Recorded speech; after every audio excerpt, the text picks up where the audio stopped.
Got a fuller agenda today than I've got. Thanks. Yes, we do. Mr. Chairman, honored guests, thank you for having me. My name is Dale Quigley. I am the Deputy Coordinator for the National Marijuana Initiative, which is part of the High Intensity Drug Trafficking Areas Program in the United States. We're going to take about an hour here and go through some data specifically related to Colorado. And the purpose behind it is to understand that if it happened there, could it happen here? And this is kind of the lessons that we're trying to teach.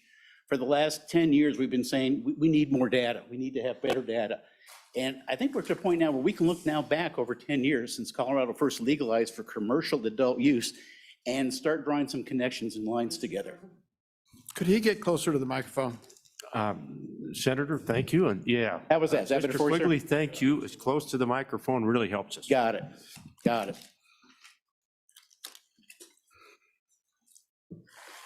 Oh, come on. All right, so what we're going to go over here real quickly, we'll talk a little bit about the HIDA and the NMI, how they're related to each other.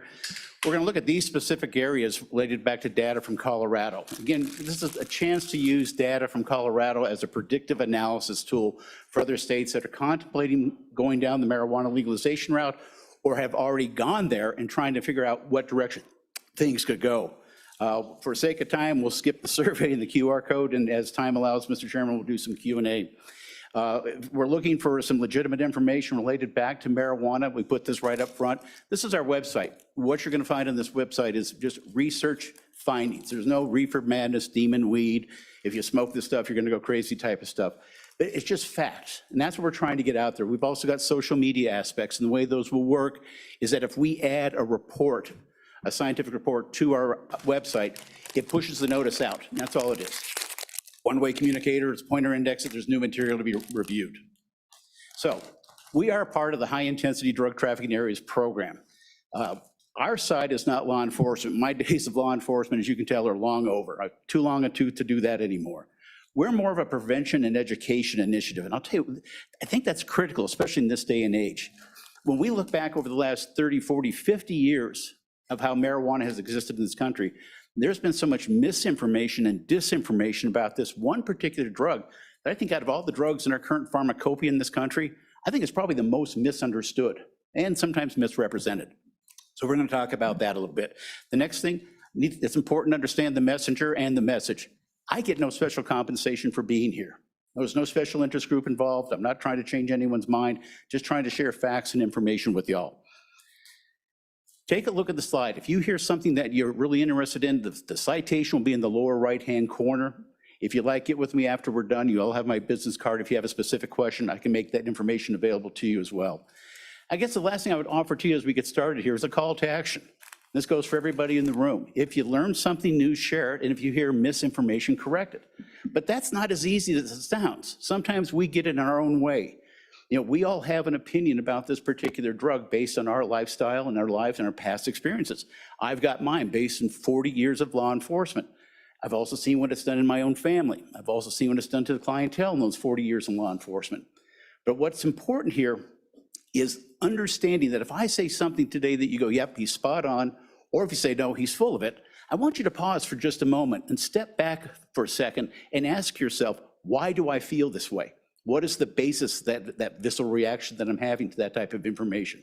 So to understand the message, you got to understand the messenger, and you also have to understand part of the communication process is understanding yourself and where your thought process and where your beliefs come from. So in Colorado, we're asking the question now, is this really about legalization? Is this more about exploitation? And when we take a look at this, we understand the old analogy of the shell game. If you move the shell around, find the pea, right? Well, for years, this has always been about the legalization of the whole plant for medicinal purposes, even despite the fact it still remains a Schedule I drug in this country.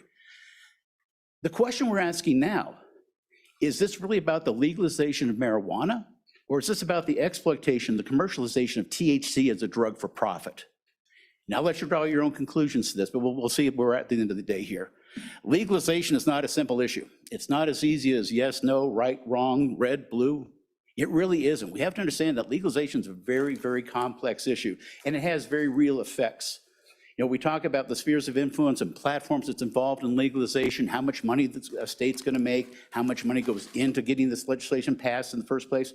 And what we fail to miss is we're talking about the legalization of a substance which at the federal level remains a Schedule I drug. which means it has no accepted medical value, even under doctor's care and supervision in the United States. So as soon as we legalize this, we've already created that conflict between state and federal government. And the ripple effect takes wide range over a long course of time here. So there's real effects to policy, there's real effects to people in here. If we took the concept of legalization and we drew it out linearly and then snapped it and let it form its own bell curve, out to the left, out to the right, there's the people that live in those extremes. Let's say 10% on each side. And you're not going to budge those people away from their positions and their thought processes with dynamite. I think we had some testimony this morning that maybe represented that group. I heard a rumor to that effect. What about the 80% of us that live in the middle? You know, where do we go to get the truth? Where do we go to make good decisions? And that's kind of the purpose behind the NMI. We find that both sides of the extremes, when you live in the extreme side of the argument, everyone's like this. My mind's made up. Don't confuse me with facts. And I'm telling you, that's what we need now. We've got good research coming out. We need to share that research, but that research needs to continue to help people better understand the nature of this drug, the benefits of this drugs, and the harms that can come from this particular drug. When people are trying to sell you something, they're going to try and use it with data. And we got to understand data is nothing like seeds in a garden. You plant your seed for the first year or two, it sprouts, it germinates, you look at it, and you go, okay, what does that mean? It means very little because you don't have comparative data to look against it and compare it to. Over the course of time, 5 years, 10 years, 15 years, depending on the topic, we have a better understanding of what's taking place. Some of the stuff, though, may be generational. I mean, look how long it took us as a society to understand neonatal abstinence syndrome or fetal alcohol syndrome. And we're starting over with another addictive substances that could potentially have consequences generationally down the stream from us. So we need to have an understanding of this. When we look at data, you can't cherry pick data and go, yeah, I like that one piece of information because it suits my argument. You've got to look at broad scale from 25,000 foot, like you look at your 401k and your investments. We see what the patterns are. We see how the patterns are now starting to repeat. And the one thing that we're seeing is causing the biggest ripple effect for us is the potency level of THC that's available in these commercial market products now. So predictive analysis time. Here's where we learned the lessons from Colorado. If it happened there, could it happen here? To understand that this journey, we got to go back to November of 2000. This was the first time Colorado took a step toward a medical model, compassionate care. It kind of mirrored what Prop 216 did in California. And it allowed for 2 ounces of product. It allowed for an individual with a card to have up to 6 plants, and it allowed for the presence of a caretaker. Now, some people would say 2 ounces of product, of the raw marijuana, raw biomass, is that a lot? Well, to some people it is, to some people it isn't. Personally, I don't think 2 ounces is that much when you look at it on paper. But when you step back, and if everyone listening to this broadcast right now is capable of having 2 ounces of product, how much has to be produced to meet that supply and demand chain? Okay, this is one of the things that we didn't think about. We just saw 2 ounces on a piece of paper and thought, okay, that'll be fine. Moving forward here, everything laid pretty benign in Colorado for about 7.5, 8 years. And then in 2009, the Ogden memo came out. And this was guidance from Department of Justice to federal prosecutors and federal attorneys on what you're going to do if marijuana cases come up in front of you. And it read like great news first, okay? It was pure beltway magic. Yes, we understand marijuana is a dangerous drug. Yes, we understand the gangs and cartels are making a lot of money off of this. We understand that all the issues that go with this. And then you get to page 2. And page 2 basically said, but if you're going to investigate somebody that's in compliance with state and local law, we're not putting any resources to it at the federal level. Here was the problem. When Amendment 20 passed, the cops didn't understand the law. We didn't know when we could arrest. We didn't know when we could seize. You give cops that vagueness of the law, they're not going to enforce it. We also found that the attorneys did not want to hear it for prosecution purpose. Some of the judges didn't even understand the law. So now this comes out, and there's a whole change in mindset. Now the locals aren't touching it. Now the feds aren't going to touch it. But we got to remember this point in time, 2009, there was optics taking place. The discussion over legalized commercial adult use, sometimes called recreation, wasn't even being held out in public places. We're still talking about, should government be dictating what we can do with our bodies? If I want to use this, I should be able to use this. We shouldn't be going after grandma who's coming out of chemotherapy and using marijuana to alleviate her nausea.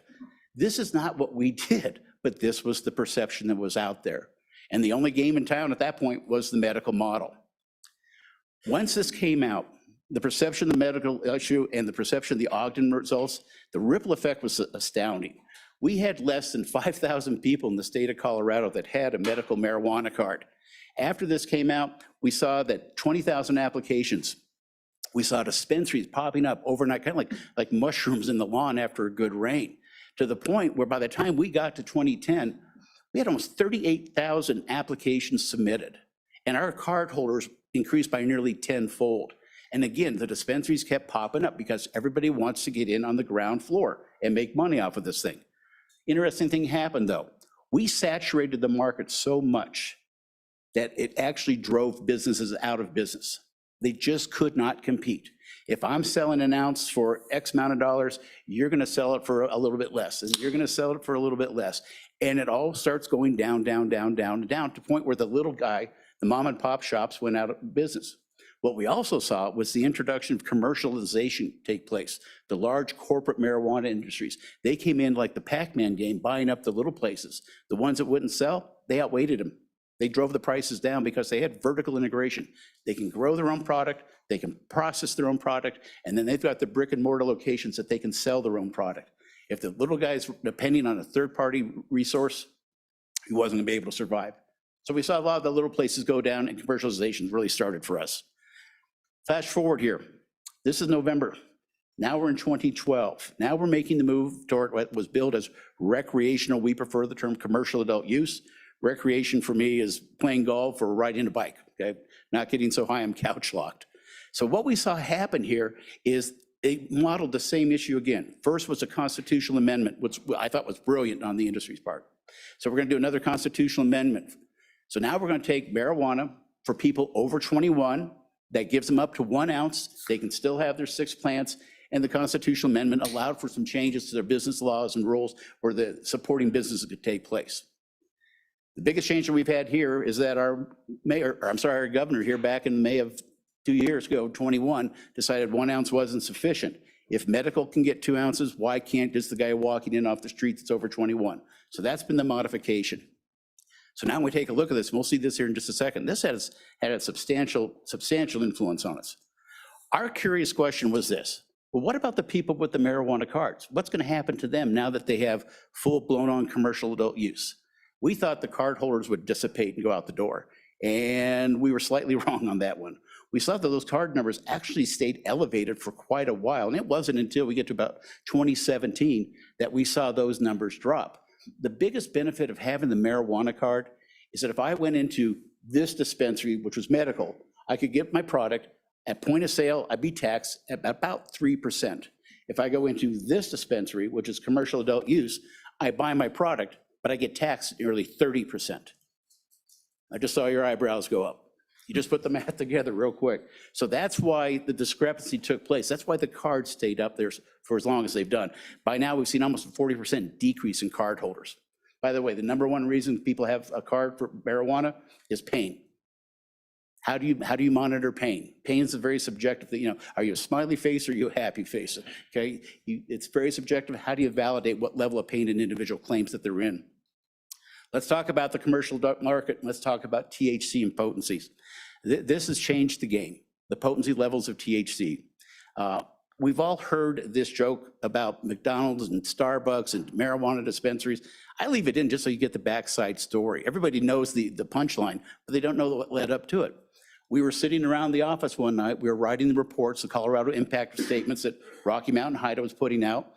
And one of the people around the table said, you can't drive down this street without seeing a dispensary sign. Somebody then pipes up, goes, yeah, it's just like seeing Starbucks or McDonald's. And then you could hear a synapse fire in the room, and it went, hey, what if we compared the two?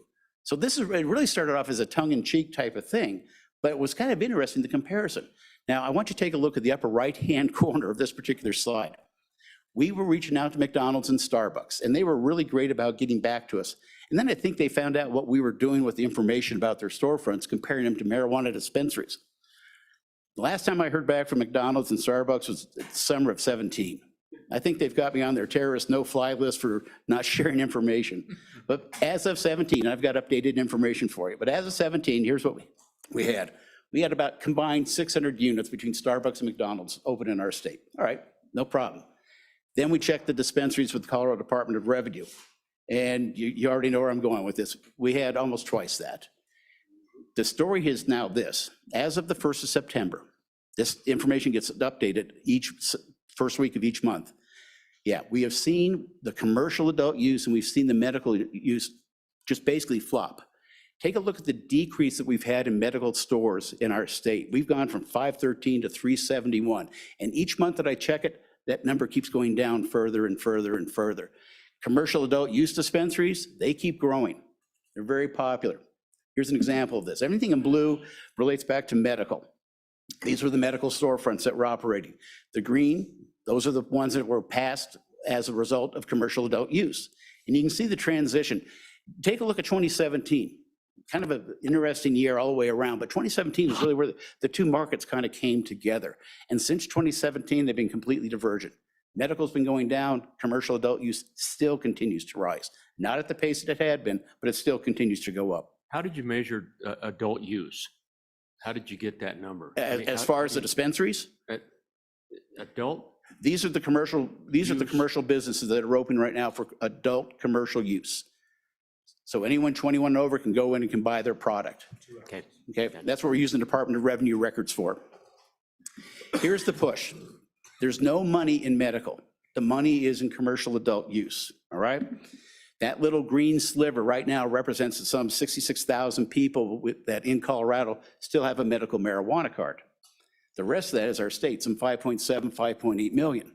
So as in the industry, as a business owner, it's like, how do I get into broader market? How can I get into deeper market share? Well, the good news is the chemical, the formula has already been worked out for them. We'll start looking at age groups. We'll look at going to 21 and older. And the great thing about this is 365, 24 hours a day, there's people getting older in our state. To get to this market, all they had to do was follow what happened with tobacco and alcohol. You've got to be 21 to do it. You show proof of age, you got money, you're good to go. This is how they made the transition to get into that broader market. And the interesting thing is that if you were born in Colorado from the year 2000 on, marijuana has just been kind of a white noise in the head of the kids growing up. It kind of reminds me of the Peanuts cartoons when the mom or dad would talk, and all you hear is a wah, wah, wah, wah, wah. So how could it be bad? The state legalized it. How could it be bad? The state taxes it. How could it be bad? They let it be sold out of a storefront, just like alcohol, just like cigarettes. How could it be bad? That's part of the white noise that starts here. The problem is this now for the industry. Remember the dot-com bubble bust? The industry is kind of worried that they are hitting that right now. You take a look at the sale of raw biomass, raw flour for both the medical and both for the commercial adult use markets, and look how far it's gone down since 2014. The scary thing is look at what the cost per gram has done, how far that's gone down. This is tying into what we're seeing across the country. In the state of Oregon, there was a survey done of the marketplace it was a market survey by market people, right? And they were asking dispensary owners, are you operating in the red or the black? 75% said, we are not making any money at all. We have cut corners as much as we can, and there's just no meat left on the bone for us. So they can't train, they can't retain, they can't hire, they're drowning up there. This is a state that a couple of years ago had over 1 million pounds of excess that was produced. We take a look at concentrates. Concentrates are still doing pretty well. There's a pretty substantial increase in concentrates, which goes back to what we're also seeing in market trends nationally. People are willing to spend the money for the concentrates because they think they're getting a bigger bang for the buck in terms of potencies.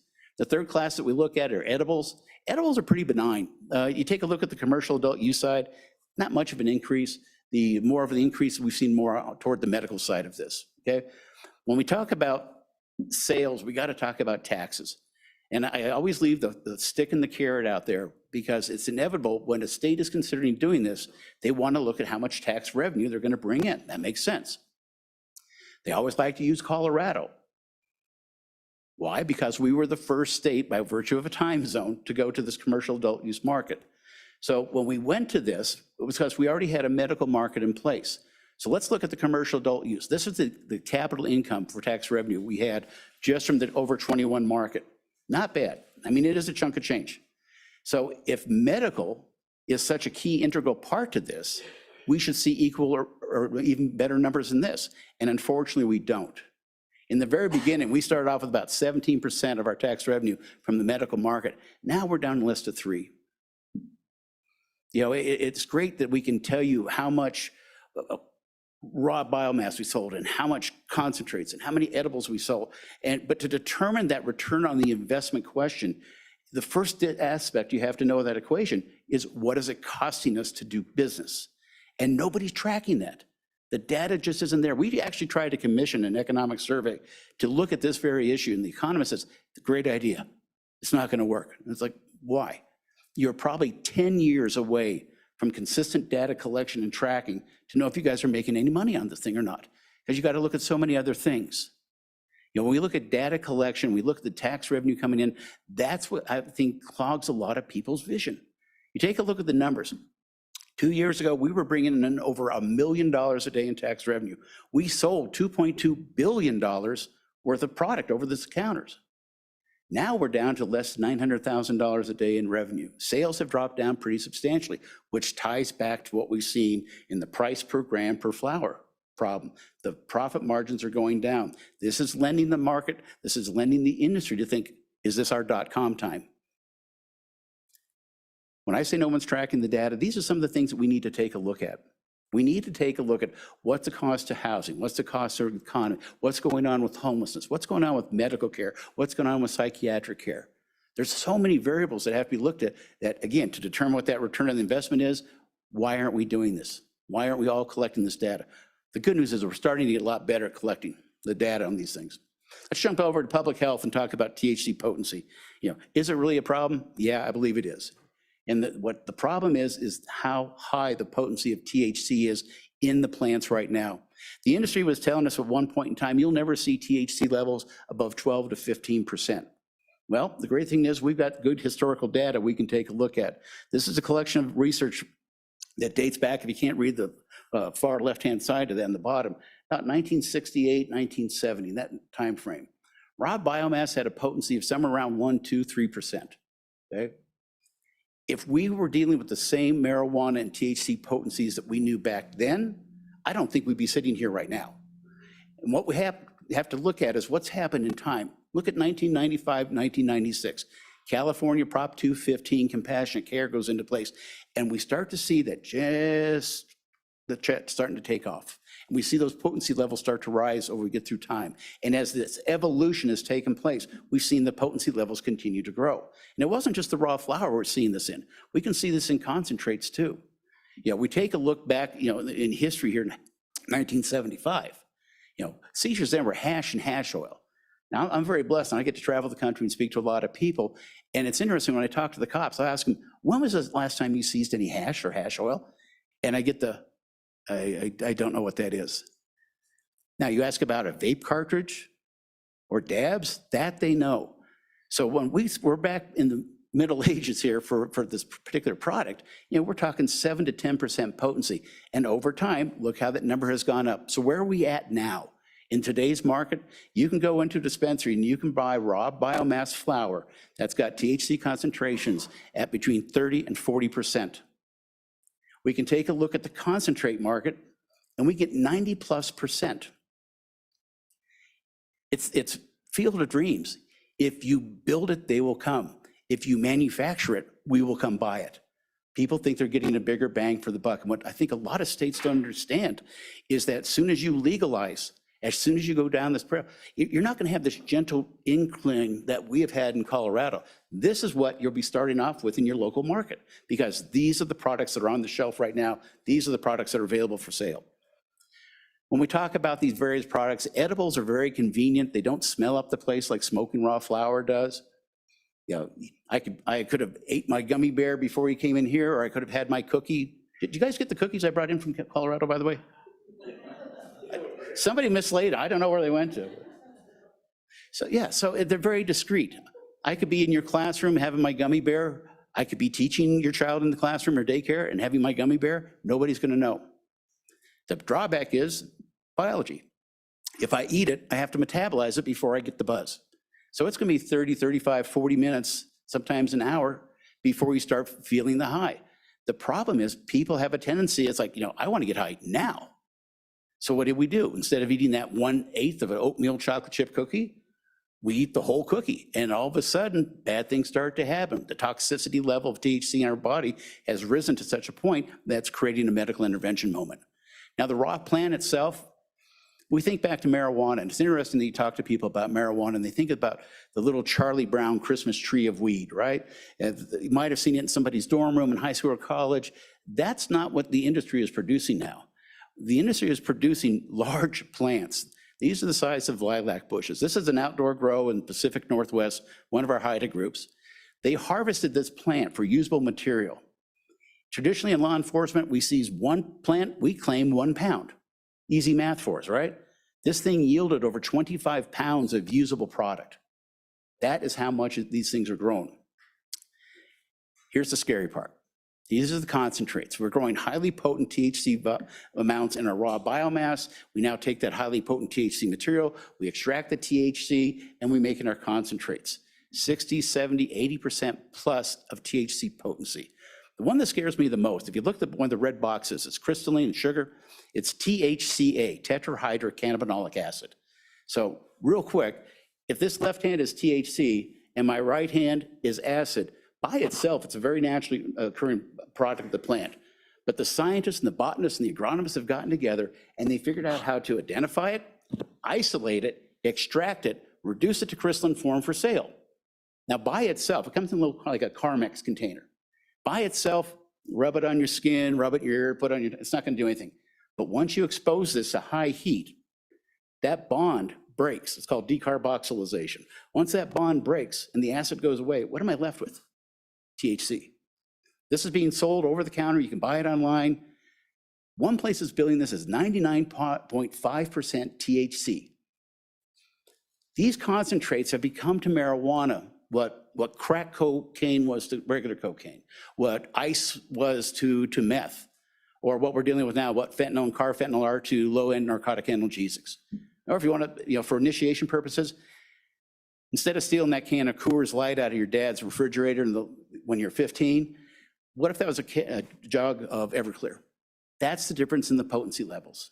This is the products that kids are able to initiate with now because this is what's out on the market and available. One of the byproducts of my job is I do a lot of reading. I read a lot of epidemiological reports. And I was reading one mega analysis and it had like 20 some odd different reports in it. And as I'm reading this, it dawned on me, this is like a marijuana dartboard of information, because each report had a little something different to say. And one report talked about public health issues, that admissions to ERs and EDs are up related back to THC toxicity levels. I don't like the term overdose, I like toxicity. Overdose has its own connotation with it. It's about toxicity levels, right? You read another report and it talks about the highway safety issues, that when marijuana is legalized by a state, the presence and prevalence causes increases in impaired driving cases, and we'll also see increased presence in our homicides, or not vehicular homicides, but our fatal accident and crashes rates. We're just introducing another toxin into society. I don't know why we're surprised that we're seeing these jumps. What we are finding out about cannabis use disorders, if you start early, smoke frequently, and use high potency products, your probability of developing a cannabis use disorder or a cannabis addiction goes up substantially. We'll talk about that here in just a few minutes.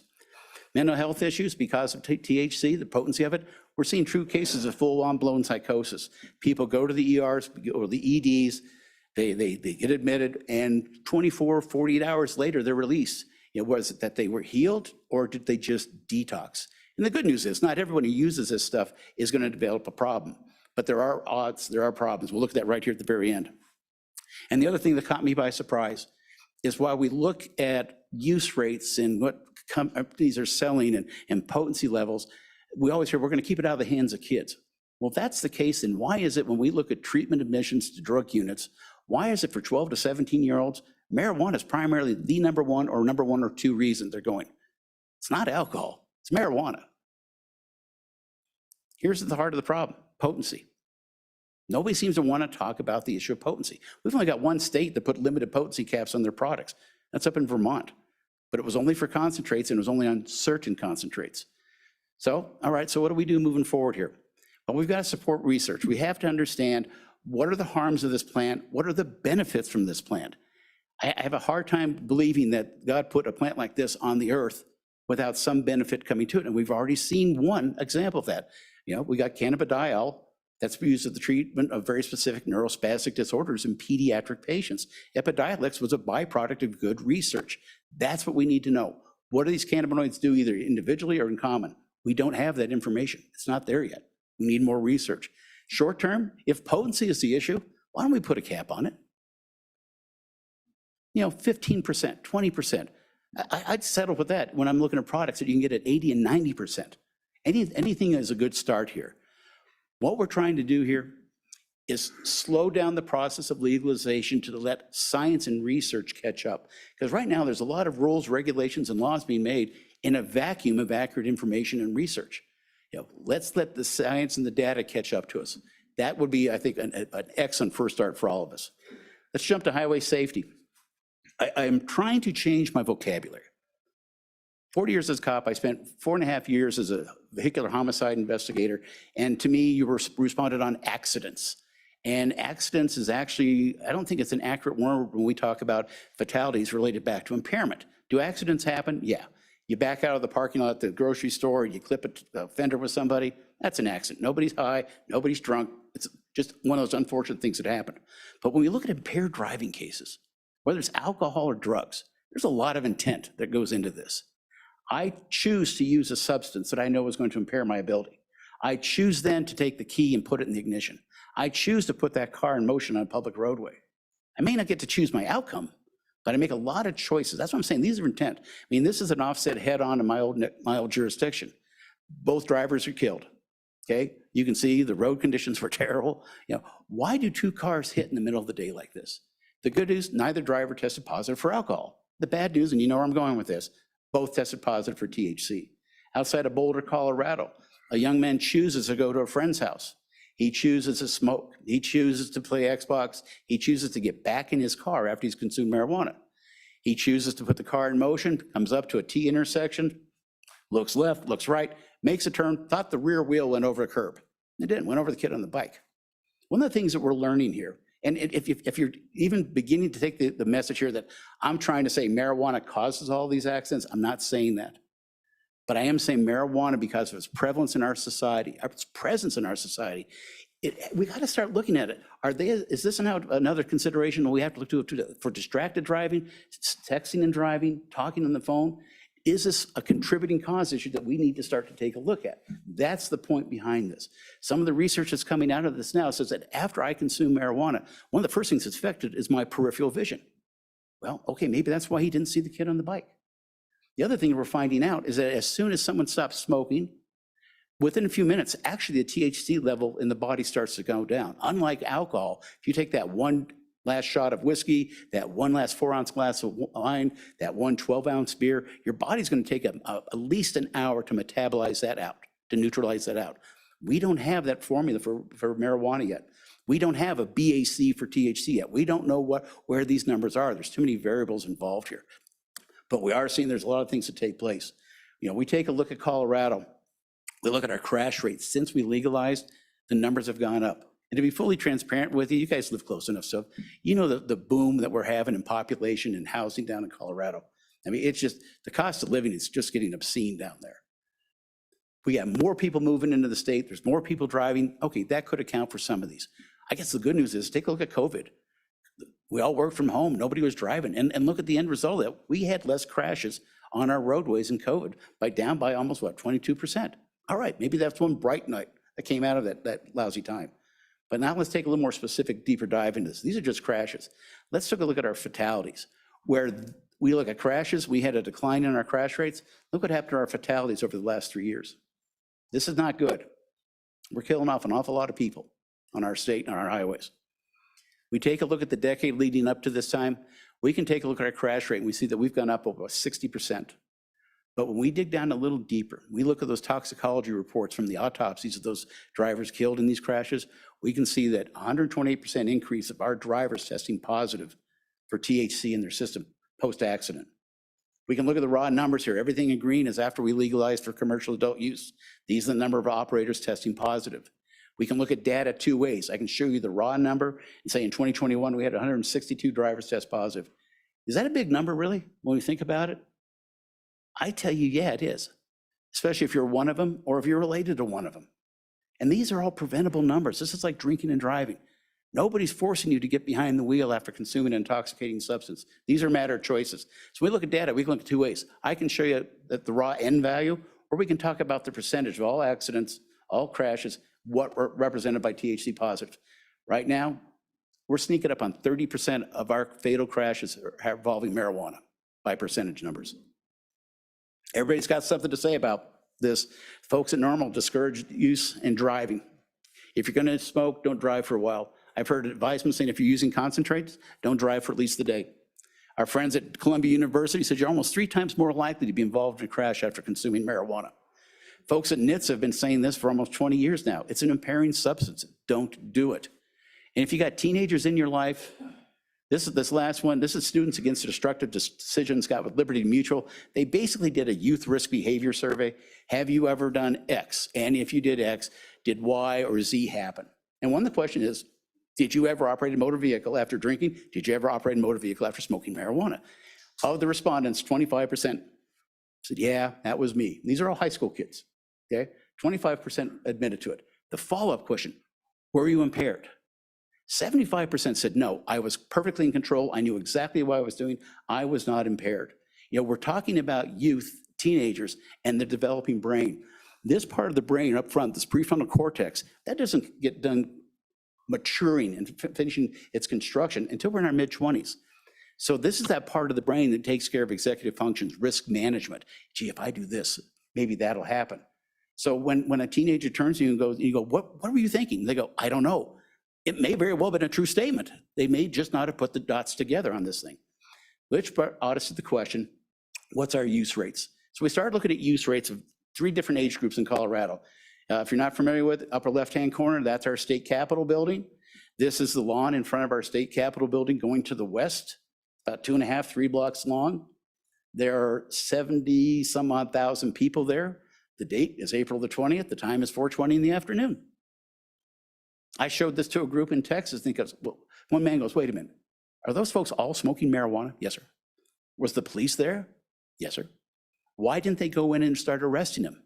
So, okay, well, let's examine this game plan. You're there with 200 or 300 cops and you're outnumbered 40-1. You think this is a good idea? And he goes, yeah, I guess that was kind of a stupid question. No, it's a valid question, but where do you begin? Where do you begin? So what we started looking at, current use rates. At least once in the last 30-day period. That's what we're looking at. Not daily, just at least once. And we looked at 12 to 17-year-olds, 18 to 25, and 26 and older. And here's what we found. When we looked at 12 to 17-year-old, blue is going to be national, orange is Colorado, and the great state of Wyoming is in yellow here. What we've seen across the board is there is a decrease in the reported use of marijuana by this age bracket. And for states such as yourself that have remained marijuana to be illegal, those use rates are generally lower than the national average.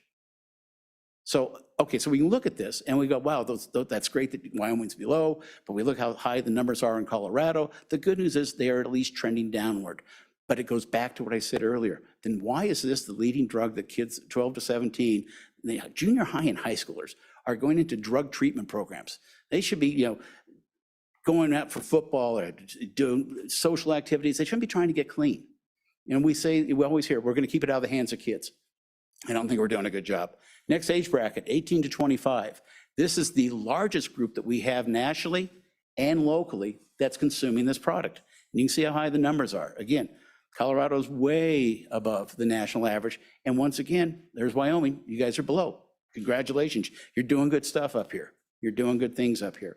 The last one is us, guys, 26 and older. I used to talk about geriatrics, and it's no longer funny because it's me. I mean, I look in my mirror and I see my dad staring back at me, and that just scares me to no end. Okay, so when we look at 25 and older, this is the fastest growing group of people using in the United States. And you can see the trends for yourself. The sidebar on this one is this. It's, for most of us in here, baby boomers, it's us causing these numbers to go up. something magically happens around 40 or 50 and things just start to hurt for no particular reason. You know, you wake up and your knees are sore, your back's killing you. And we have seen what's happened with opiates and opioids. People are looking for alternatives to pain management. Is there research that suggests that marijuana may be effective in pain management? Yes, there is research that does suggest that. Low dosage marijuana, we're talking 4%, 5%, not 30%, not 99%, low dosage stuff, but no major medical college has adopted it yet. So what we've seen is that gradual transition, thanks to the baby boomer generation, of trying to moderate some pain issues here. That's the basis behind that one. So we're talking about drug use in America. We go back to the survey of Mental Health and Substance Abuse Administration, their national survey on drug use. Each year they ask these questions, you know, did you use drugs this year? Did you start using drugs this year? And here we go, we can go back a couple years. So we see back in 2019, is that, yeah, these are the number of people. And if you look at the bottom, there's the industries of addiction for us. We've got alcohol, marijuana, cigarettes, and prescription opioids. And as we look at 2020 data, we can see that those numbers came down, partially by, I think, probably because of the COVID factor. And we look at 2021 data, which is the most recent data out there. This new data won't be out for another couple months yet. We've seen a decline.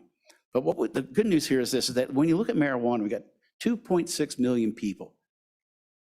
Does that number really mean anything to us? Has anyone seen 2.6 million people in one place at the same time other than the subway in New York? Yeah. What does that number really mean? So we break it down. It's about 7,100 people a day go, yep, today's the day. Today's the day I'm going to light up for the first time. And these are people 12 years of age and older. Break that down a little further by hour, it's 295 people an hour. Go down a little further, it's about 5 people a minute. Or what's scary, it's about 1 in every 12 seconds. What the good news here is this. When we take a look at the use rates here reported in these surveys, the good news is since 2019, we've actually seen a decline, which I think is a great takeaway. You know, you always hear people about, well, 30% of the people are doing these bad things. Well, that means that 70% of the people are not. Again, you got to look at both sides of the issue, both sides of the coin here. We look at drug topics about the sense of risk, the perception of risk and harm, and we can see heroin, cocaine, cigarettes, alcohol, and there at the end is lowly marijuana. And over the course of time, we see that everyone's getting the message about cocaine, everyone got the message about opiates and opioids, but the message that we're missing here is related back to the potentiality of risk and harm from marijuana. It's perceived 60-some-odd% less than alcohol. We know what alcohol and tobacco has done in this country, but yet marijuana is down here. There's actually research just came out a couple of weeks ago that people would rather inhale secondhand smoke from marijuana because they think it's healthier for you than cigarette smoke. And that's just not the case now, we're finding out. All right, third base heading for home here. Let's talk about what's going on in the health industry. We all pay health insurance, even for us, and we all pay for other people. So what's the effect been of marijuana in our state? First off, I alluded to this earlier, new vocabulary word. I don't like the term overdosing. Overdosing is primarily associated to opiates and opioids. And we all kind of have that mental image that, you know, some inner city or urban kid has a ligature around the arm and maybe still has the needle in the arm and they're cyanotically blue. That's really not what we're talking to, okay? You'll hear nobody's ever died from marijuana. Actually, we're getting new research and information coming in that this may not be entirely a valid statement any longer, okay? But the point here is we have to learn that anything that we use or abuse has toxic levels to it. And that's what we're trying to go to, is toxicity. People understand that. We know we can overdose on heroin. We know we can overdose on cocaine. We know we can overdose on alcohol. We know we can actually even overdose on water. I just saw an eyebrow go up. We saw this during the rave period when people are taking MDMA. They would drink so much water that they take the electrolytes and potassium levels in their blood and it puts it out of sync and they go into renal failure. So yeah, it's possible. Can we overdose on THC? Yeah, we can. And we can look now back over 10 years and see where this has evolved from and evolved to. You know, the research in this is really nothing new. We go back to 2015. University of Pittsburgh said, you know what, if you got dispensaries, you're gonna see more marijuana admissions. It's kind of a duh moment, right? JAMA put out an article early in 2014, the year after we went legal, and said that they're seeing a huge uptick in people presenting to the ERs and EDs with full-blown psychotic behavior. And they attributed to the toxicity levels of THC in their system, okay? Let's take a look at this. This is a kind of a gotcha graph. At first, it looks like it's going down, which we all like to see graphs go down because that implies good things. Let's take a good look at this. This is Colorado Emergency Department's discharge rate. So the discharge rate over the last couple of years, that's something being coded to marijuana, has gone down. Well, two things happen at an ED. You either get discharged, or what's the other option? You get admitted. So while that first looks, hey, that's really great, it isn't, because then we can follow it up by looking at admissions rates. Take a look at this. This is our hospital admission rates related back to marijuana. These are per 100,000 on the rating on this thing. We've seen an 82% increase since we first legalized. Toxicity of THC, going back to the issue here. Our Colorado Department of Health has got a great new website. And I would tell you, it's listed under CDPHE. They've got a dashboard that you can extract the data from. And it goes down to such a level now that we can take a look at everything in blue is something that's a cannabis use or an abuse issue. Then we also see what the poisonings are at the hospitals. And then when we see what the infant exposure rates are. And this is kind of the sad stuff for me, is that when we take a look at this, and this is the grandfather in me coming out, look at the increase we've had just in newborns. You know, it's bad enough we see the newborns with heroin, we see it with alcohol. And again, why are we surprised now we're starting to see THC-related issues back to neonatal and perinatal moments? This is, we want to take a look at the age brackets that are involved. No surprise there, our 18 to 25s are leading the pack.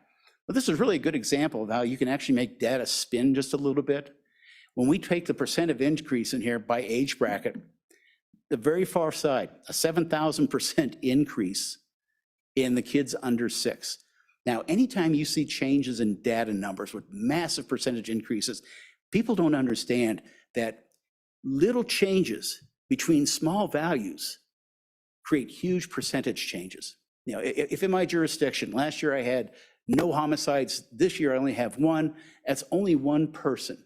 But my homicide rate has now gone up by 100%. So little changes create these big changes in terms of percentage points. But again, we start talking, you know, rate per 100,000, we're talking over 1,000 kids per 100,000 under 6 that are going to treatment, medical treatment because of exposure. A lot of folks don't go to the doctor because everybody knows you can't overdose on marijuana, right? So what they do is they'll go to poison control. They'll call poison control. Marijuana was first legalized, like I said, in 2000. So I was really curious about what do the two eras look like? So I actually went back beyond 10 years for this and pulled the data from 2000. Everything in blue is our medical area, everything in green is our adult use era. And we look at the median value. They were averaging 64 calls a year related back to marijuana until we passed commercial adult use. Now we're up to 236. And that's just the mean value. You know, you can see the substantial increase in the raw end value of each of these numbers. Then we can start taking a look at the same information. We can break it out a couple ways. We can look at calls that just where only marijuana was listed as the issue here, or someone's having an adverse effect. And we can see the increase that we had post-legalization here. It was pretty substantial. We can take marijuana only, and then we can use marijuana plus another, and we start adding those together. That's the yellow, the marijuana plus something else. And for the longest time, up until about 2011, 2012, marijuana was kind of secondary. But in 2012, when we legalized it at the election, it went into effect in 13 and 14 on. What have we seen? Marijuana only has become the dominant reason. But that's not the story here.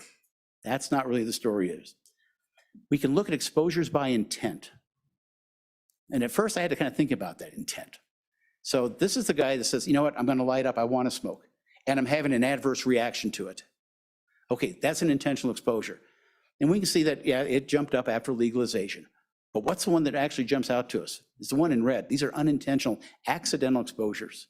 Okay, so we know we got a pretty substantial increase in accidental exposures. Let's dig a little deeper. What product type are we talking about? Oh, okay, so now we're having accidental exposures to edibles. Why? They're discrete. They look like candy, they taste like candy. How do you know what it is? Okay, so we've seen accidental exposures related back to edibles.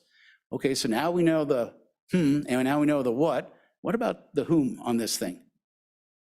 Kids under 5, primarily at home, getting into mom and dad's cookies or candies, whatever it happens to be, and all they know it's a cookie or it's a candy. They don't understand what it is.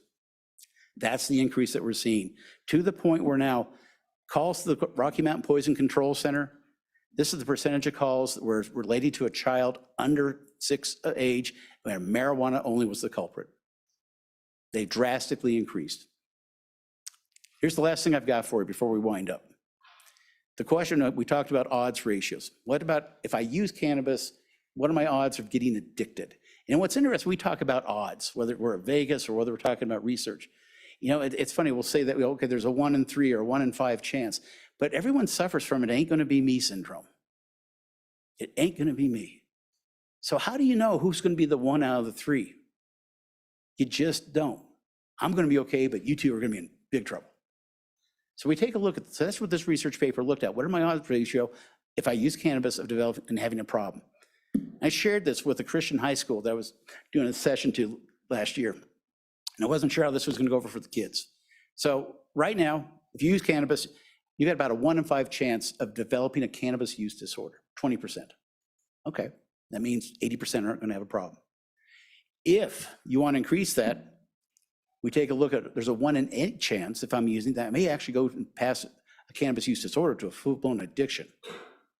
If I wanna aggravate the moment, I use it weekly or daily or near daily. And that goes to a 1 in 3 chance. So I took them back to the lowest common denominator here.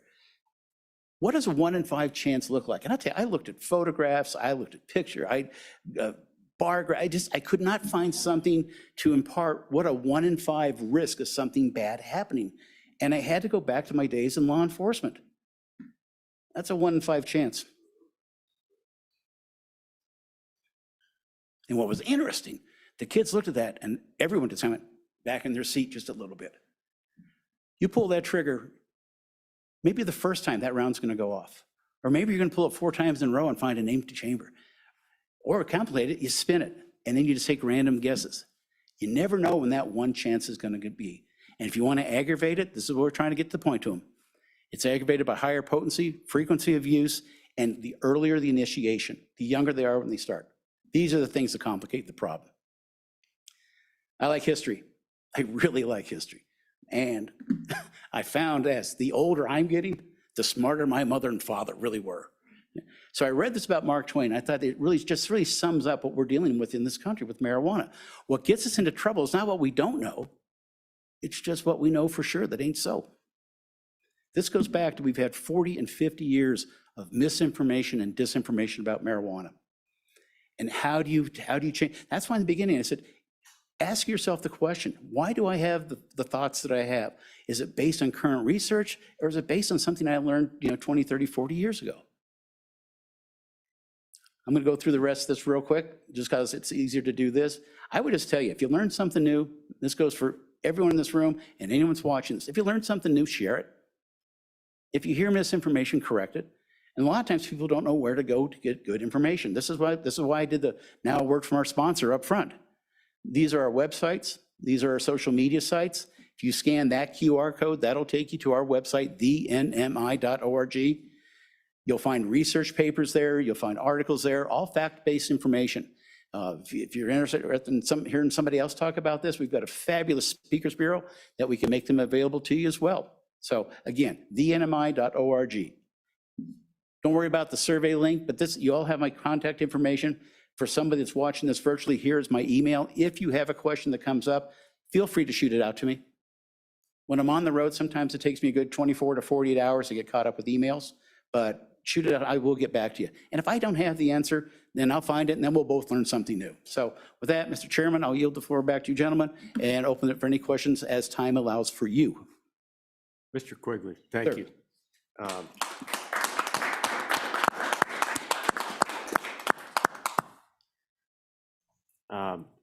Outstanding. Again, it's good to see you again. Good Thank seeing you you, for sir. doing this. Committee, we maybe have a couple of minutes here to ask any questions that we have or any follow-up. Thank you very much, Mr. Oh, Quigley. you just got, Go ahead, Are Mr. the, Co-Chairman. are the number of counties in Colorado that are opting out of approximately marijuana? 60% of our counties opted out for both medical and commercial adult use. And Has what that we're, increased or decreased recently? Can they change their status? I've not heard of any of our counties that have opted back in once they've gone out. And we're seeing that a lot of times in new legislation across the country, a couple things have changed. You know, for us, we went to a commercial adult use. It took us 12 years to go from medical to commercial adult use. And what we're finding out now is that as soon as the state gets medical put into place, within 1 to 2 legislative cycles, they try to make the push to go to commercial because that's where the money's at. South Dakota was the first one, go back 2 elections ago, they did both medical and commercial adult use on the same initiative, same ballot during the same election. It got challenged. The commercial adult use got put outside. They had to put it back on the ballot for another election. Both of these passed with a huge sense of stretch of margin. In the time that South Dakota had between the next election that came up when it reintroduced recreational, the initiative got defeated. And it all goes down to the fact that people like you were taking time to educate yourselves, listen to the experts, learn from the science. What are the facts and what's research telling us on this thing? And the other things happened, the opt-out provisions in a lot of these legislations no longer exist. It's either all or none. Mr. Quigley, I've got one. In your opinion, has the $200 or $300 million in tax revenue per year that Colorado generates, has that outbalanced the impact to the social economic fabric in the state? Be honest with you, Mr. Chairman, I can't give you an answer to that. Yeah. This goes back to when we wanted to do that economic study just for that very purpose. Is the juice worth the squeeze on this? And we don't know what we're spending. We don't know if we're in the red or the black on this thing. And especially when you look at some of these issues, like the generational issues with kids, you know, it may be 20, 30 years down the road before we learn some of the truth. And I firmly think what's going to happen here is at some point in time, much like what happened with tobacco, they're going to get called to the carpet and there's going to be a day of retribution. It's like, okay, you caught us. I think at some point in time, the facts will bear out the fact that, you know, we're on the right side of this issue of using science and research. I may be on the wrong side of the grass when that happens, but I think eventually in time, we're going to get to that point where the facts become so abundantly clear that it's like, how do you say yes or no in the face of what's obviously in front of you? Thank you. Really appreciate it, Mr. Quigley. Thank you. All right, thanks. Good Thank you, travels. folks. Thank you for joining us. Committee, we'll take about 5, 6, 8 minutes and get started again.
Melissa? Are we good? Okay, welcome back, everyone. Just to refresh the memory, we were under consideration for LSO Draft 56, the sex offender registration bill. We had a motion and a second. We were in the discussion phase on that bill. And Mr. Co-Chairman, any further thoughts on the bill? Mr. Chairman, I'd like to withdraw my motion. I think we've heard the discussion about where people are at with this, and I think there's, at least in terms of a motion to move the bill forward, we can make a separate motion if the committee would like to consider this bill draft or some of these related issues related to the sex offender registry. But I'd like to withdraw my motion to move the bill forward as a committee bill. Okay. I don't think we need a vote on that, do we, Mr. Fuller? So that motion's been withdrawn. It's an absent objection thing, because somebody else could adopt the motion. Thank you, Senator. Absent objection, that bill will be pulled. The question, Mr. Co-Chairman, is if you want to consider this bill down the line, and I think I heard that your sentiment that you wanted to.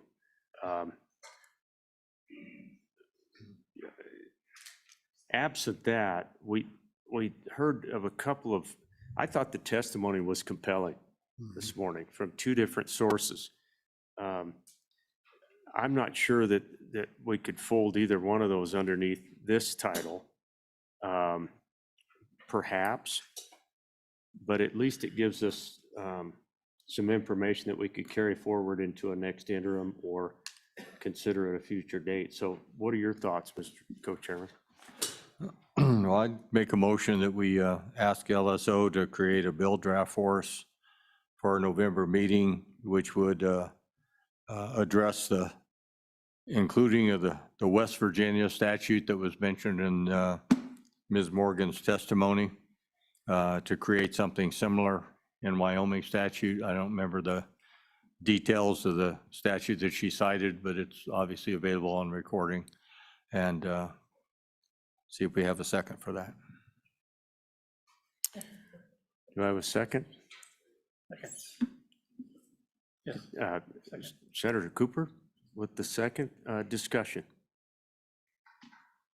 All in favor of the motion, please say aye. Aye. Any opposed, no? Okay, that draft will move forward to November with the inclusion, hopefully, of that West Virginia case that was outlined in testimony. Is there anything else that we want considered with that draft to encourage Mr. Fuller to look at? Representative Haroldson. Thank you, Mr. Chairman. I was wondering if we could possibly also have a conversation in regards to the other testimony we heard, just to look at it and see if there is a discrepancy that is found. Obviously, it's hard to know just when you hear a single testimony on one side of a story, but I think it's important that we do due diligence in our position and look at if we have a discrepancy in our statutes to severity of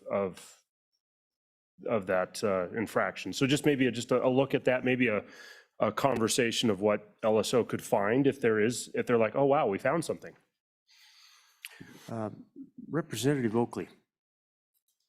Thank you, Mr. Chair. I guess just to briefly go over the topic I would say about what we heard as far as testimony is in regards to a statute that may be commonly referred to as statutory rape. So let's say you're the victim, the person is 16 or under, and the defendant then would have to be 4 years older and 20 years of age or older.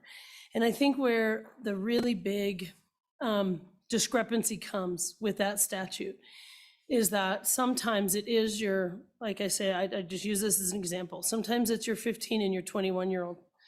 And there's maybe argument that it's an age appropriate, attraction. And sometimes even these people continue to be together.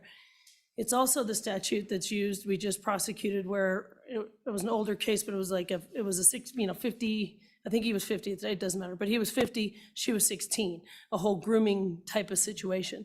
So what you find with that statute that is so varied is because it's, like I say, it's 16 or under for a victim, 4 years older. There kind of does tend to be a difference between whether the person was 22 or they were a 60-year-old grooming a teenager, if you will. And that's the kind of conduct that can be all encompassed under that statute, the one he was referring to, A2, the sort of statutory rape. And so there probably is a varied conduct that then, treated the same may seem unfair. That's my commentary on that. So Representative Oakley, I guess the question for me would be, why do you suppose back when that we did not include that as a crime that eventually you could present yourself to the judge? I think that was one of the compelling arguments for me this morning on that testimony was it's a forever. And you just outlined the fact that there could be vast differences in each of these cases. So what do you think on that front? Thank you, Mr. Chairman. I certainly, that's the policy discussion for us to have. There are, just Amber Oakley's opinion, there are cases there that I think could be something that would be appropriate to not have them register. And I know that sometimes it's not easy to make those black and white rules, but I guess that's what we're here to discuss, right? So, like I said, that's my take on it, is how you differentiate and do we want to? Again, that's what this body decides. And Mr. Chairman, Go ahead, Mr. Fuller. we will look into this. The only other point I would offer right now is, the applicability of the federal SORNA. If the inclusion of this particular offense was included in J, because that tracks with the federal law. But we'll look into that. Okay. Thank you, Mr. Fuller. I think that would meet with the request from the representative. At least you can give us a little report in November, and we'll take up the bill as just stated. So I think we can move on, committee. Oh, go ahead, Representative Harrelson. Thank you, Mr. Chairman. Real quick, sorry not to belabor or take time, but could we make it also, if there is something that is found, a potential amendment could be brought as well? So if it's a deal where it isn't just hey, we did find this is a discrepancy, and this is an amendment, we could then tack on this bill if it's germane or fits. So Mr. Chairman, I think that the only question I'd have there is it the committee's intent to review 56 again in November? That's my understanding. And if that's the case, we could look into an amendment to this bill to address that if the committee wishes. I do want to review it in November. This was a request made that we clarify our statutes, and I think we owe it to ourselves to take a look in November. Mr. Co-Chairman. Mr. Chairman, can I have one more on that when you get around to it? I was just wondering if we need more clarity as to what the amendment, if LSO's review of the statute tends to show that there is a potential problem with that third degree sexual violation of a minor, that perhaps the amendments could simply be to allow it to be reviewable, to move it into a reviewable category. Yeah, Mr. Chairman, Chairman Washut, that'd be exactly right. It would be, a potential amendment, and of course, we'd have no opinion on, that's a policy matter for the committee, would be to move that citation, 62316A2 from J to H or G. Okay, thank you. Senator Case. And Mr. Chairman, two things. In doing that, we might think about the age difference between the perpetrator and the victim. Right now it's 4 years, but maybe for the case of whether it's reviewable or not, we might think about whether there's 10 years difference, for example. That's one possibility. That'd get at the grooming situation. With regard to the other two pieces that we're trying to add, I understand what they were after a little bit better. These are the cases where someone is kind of absconded with a minor, but they haven't done anything yet. They get caught before. And then I was reading the commentary that was happened back in 2011, and it says the criminal elements of felonious restraint and false imprisonment do not contain a sexual component. And does that apply even in the case of intent?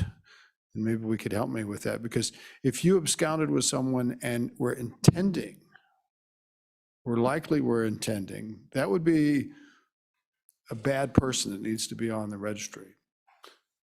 And I don't know you can invent other circumstances where there was no sexual content whatsoever. So why would they be on a sex offender registration? But there's a difference there. I don't know if it's worth going down that rabbit hole, but do you see my point, Mr. Chairman?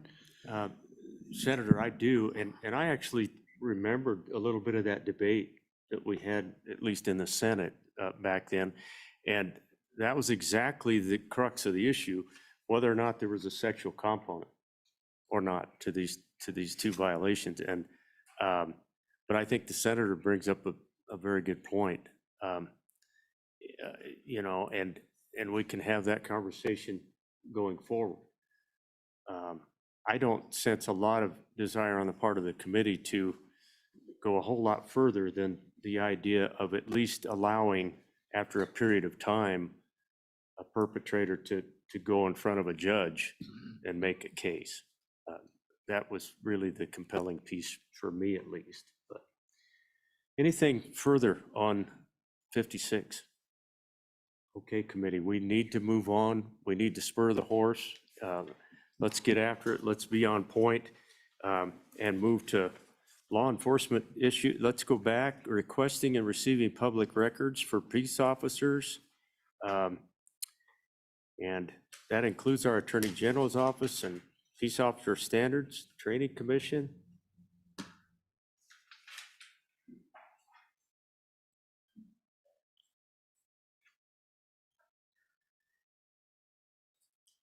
Leaving you up here alone. Chris, we're going to try to get you some company up here so you don't take the barrage by yourself. They're all leaving. Was it something we said?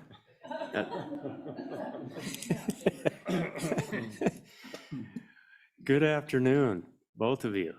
We know you both well, but please state your name for the record. Thank you, Mr. Chairman. I'm Chris Walsh. I'm the Director of the Peace Officer Standard and Training Commission. Good afternoon. My name is Kara Chambers. I am the Attorney General's Legislative Liaison.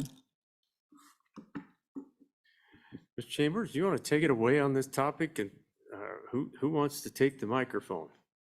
I was going to say, not really. I'm actually going to rely very heavily on. You're the wing person. All right. Thank you, Mr. Chairman, members of the committee. As the Director of the Peace Officer Standard and Training Commission, I basically have two roles. One of them is certifying all sworn individuals on their initial applications and validating their required training and ongoing training within the state. And then the second aspect of the job, which lies exclusively with me, is major misconduct allegations. So when post takes action against a person's certification, the negative end result would be a decertification. That's not always the case as with any kind of misconduct allegation, but in that matter, so a decertification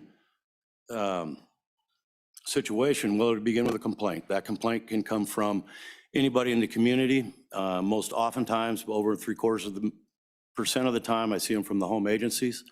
I will get them also from other investigative agencies, state agencies or federal agencies, and then also citizens can file a complaint. I will compile all the information, do an initial investigation, of course, put the individual on notice.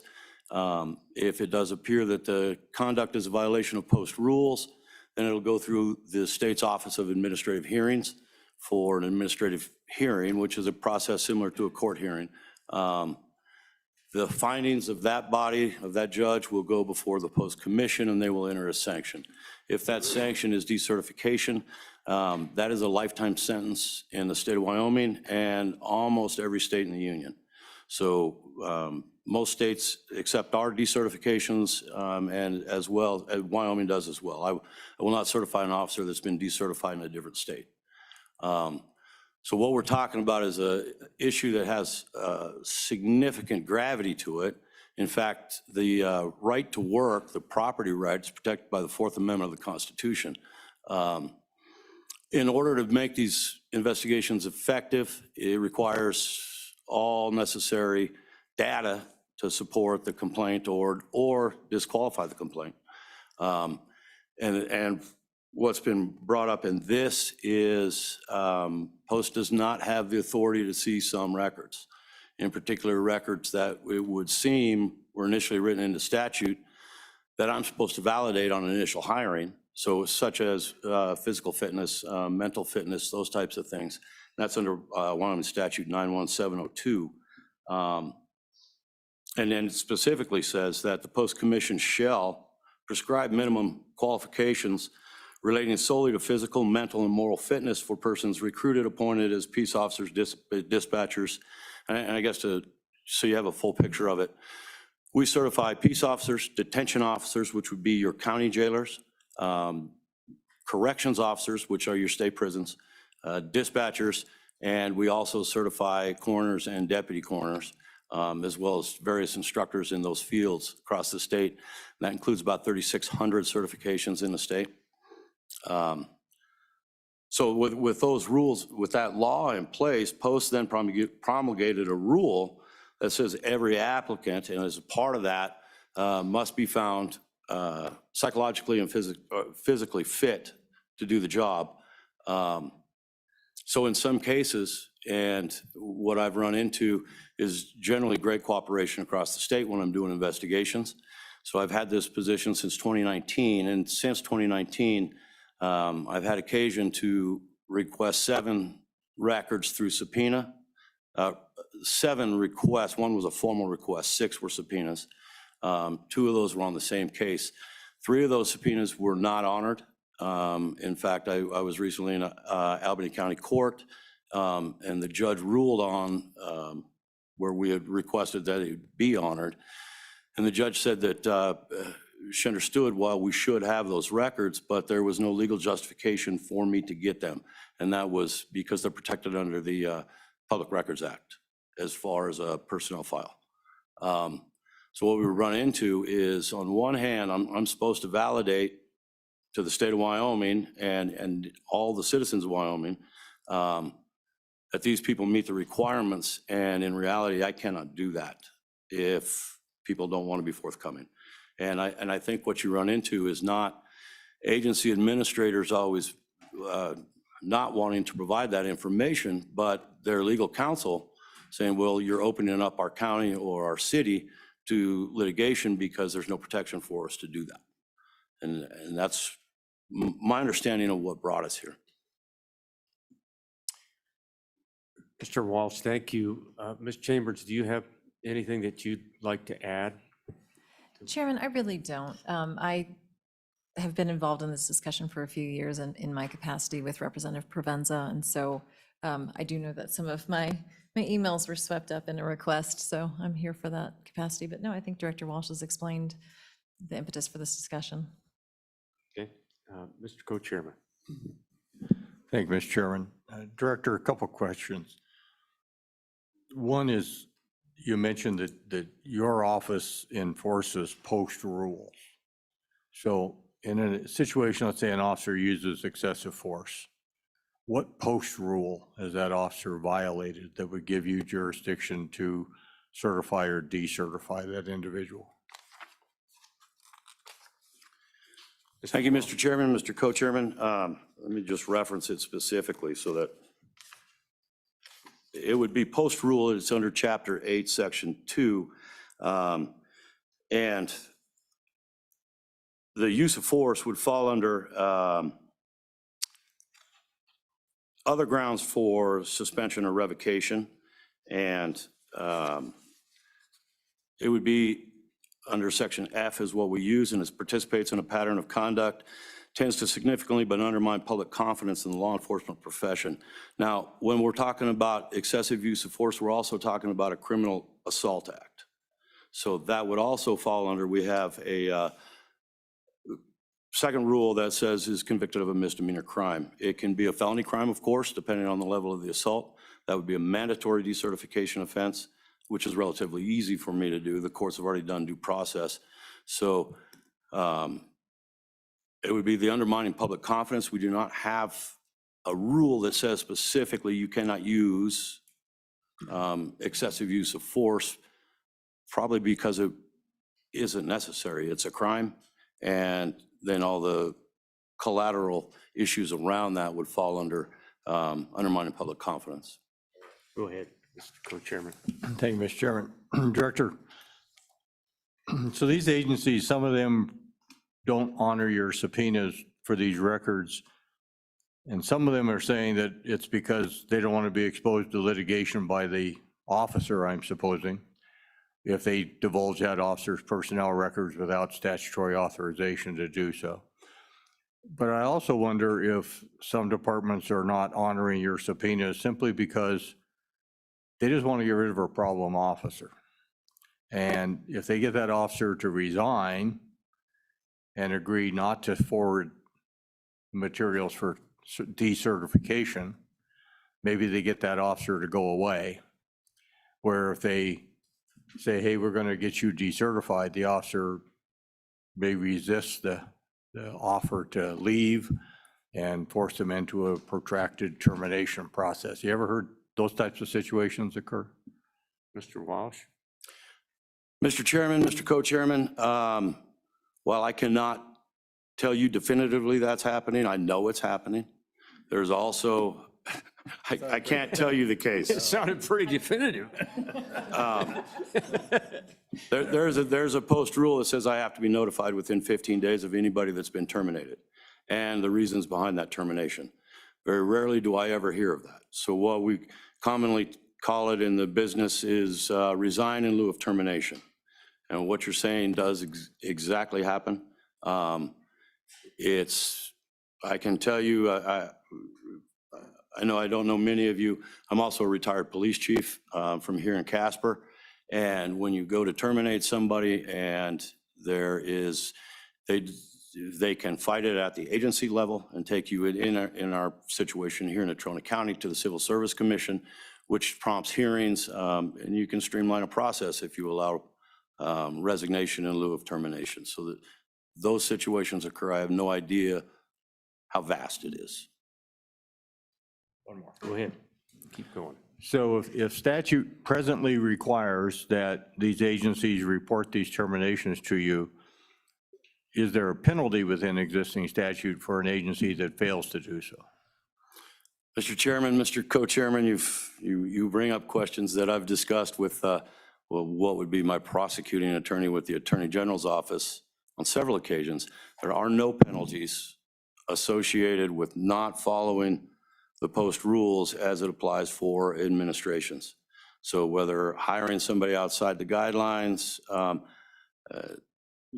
the best that we can come up with would be a certification action against that administrator's individual certification.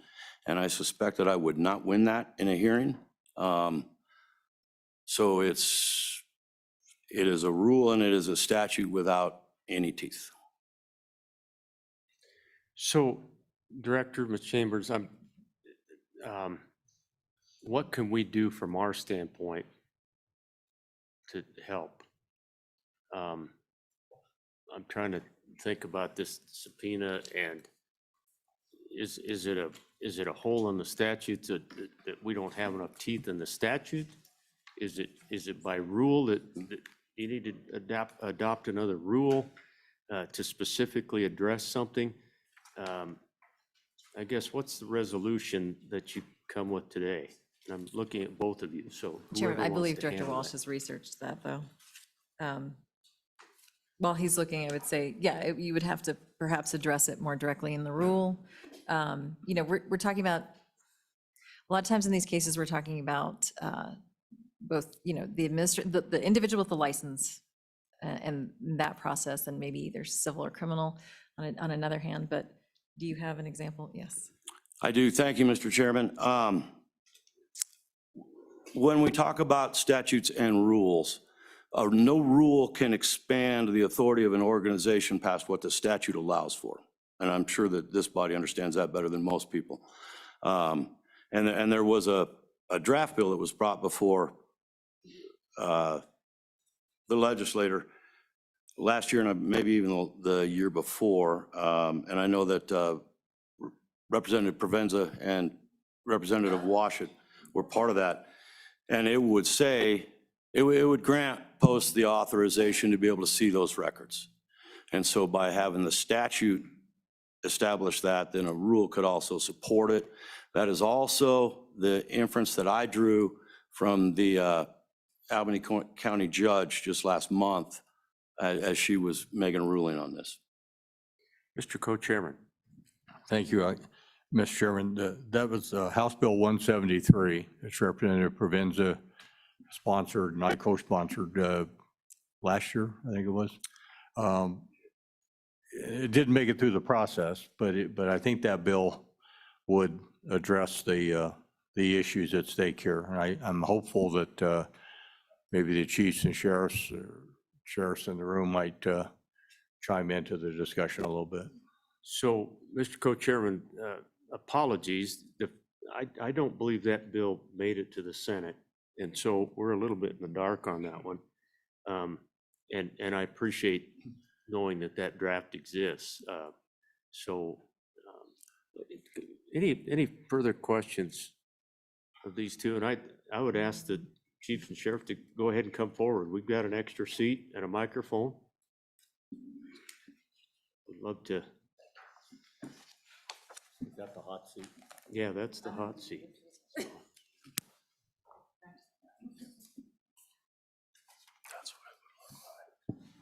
is 173.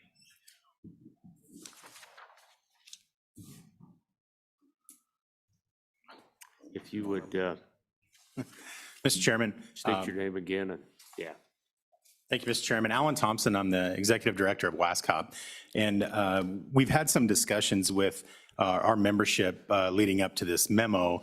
I haven't reviewed the actual bill from previous sessions, but the general information that I'm receiving from our membership is they're interested in providing these records to Post as long as it doesn't open them to any kind of liability or violation of other statutes. Okay, any questions? Okay, thank you very much. Is there anyone else who wants to pine in on this topic? Please come forward. We've got an extra seat and a microphone. You two can certainly stay put. Yeah. Good afternoon. Please state your name for the record and get close to the microphone for us. Need to push? There we go. My name is Debbie Hinkle. I'm from Laramie, Wyoming. On November 4th of 2018, my son was pulled over for not making a left-hand turn signal. The officer, the deputy involved, refused to answer his questions about why he was pulled over. My son did have mental illness, and he did point at his apartment and say he was going to his apartment because he thought it was a BS stop. The officer followed him over to his apartment, had a gun in one hand and a taser in the other, continued to refuse to answer why he was pulled over. He shot him once, he was on the ground. He shot him twice in the back, kill shots, one in the liver, one in the spine. What happened after this was an all-out effort to protect this police officer. The sheriff at the time did not have any of his officers fill out reports. He did not do an internal review. In fact, he stood there for several hours I think, contemplating how he was going to cover him. The film that was involved was edited twice. And after that, when they found out that Spence Law Firm was looking at the case, it was deleted completely from the server. The film that was given to the grand jury had been, again, edited twice. I had seen the film before the second edit, and my son was standing there saying, "Why was I pulled over? I didn't do anything wrong. Why was I pulled over?"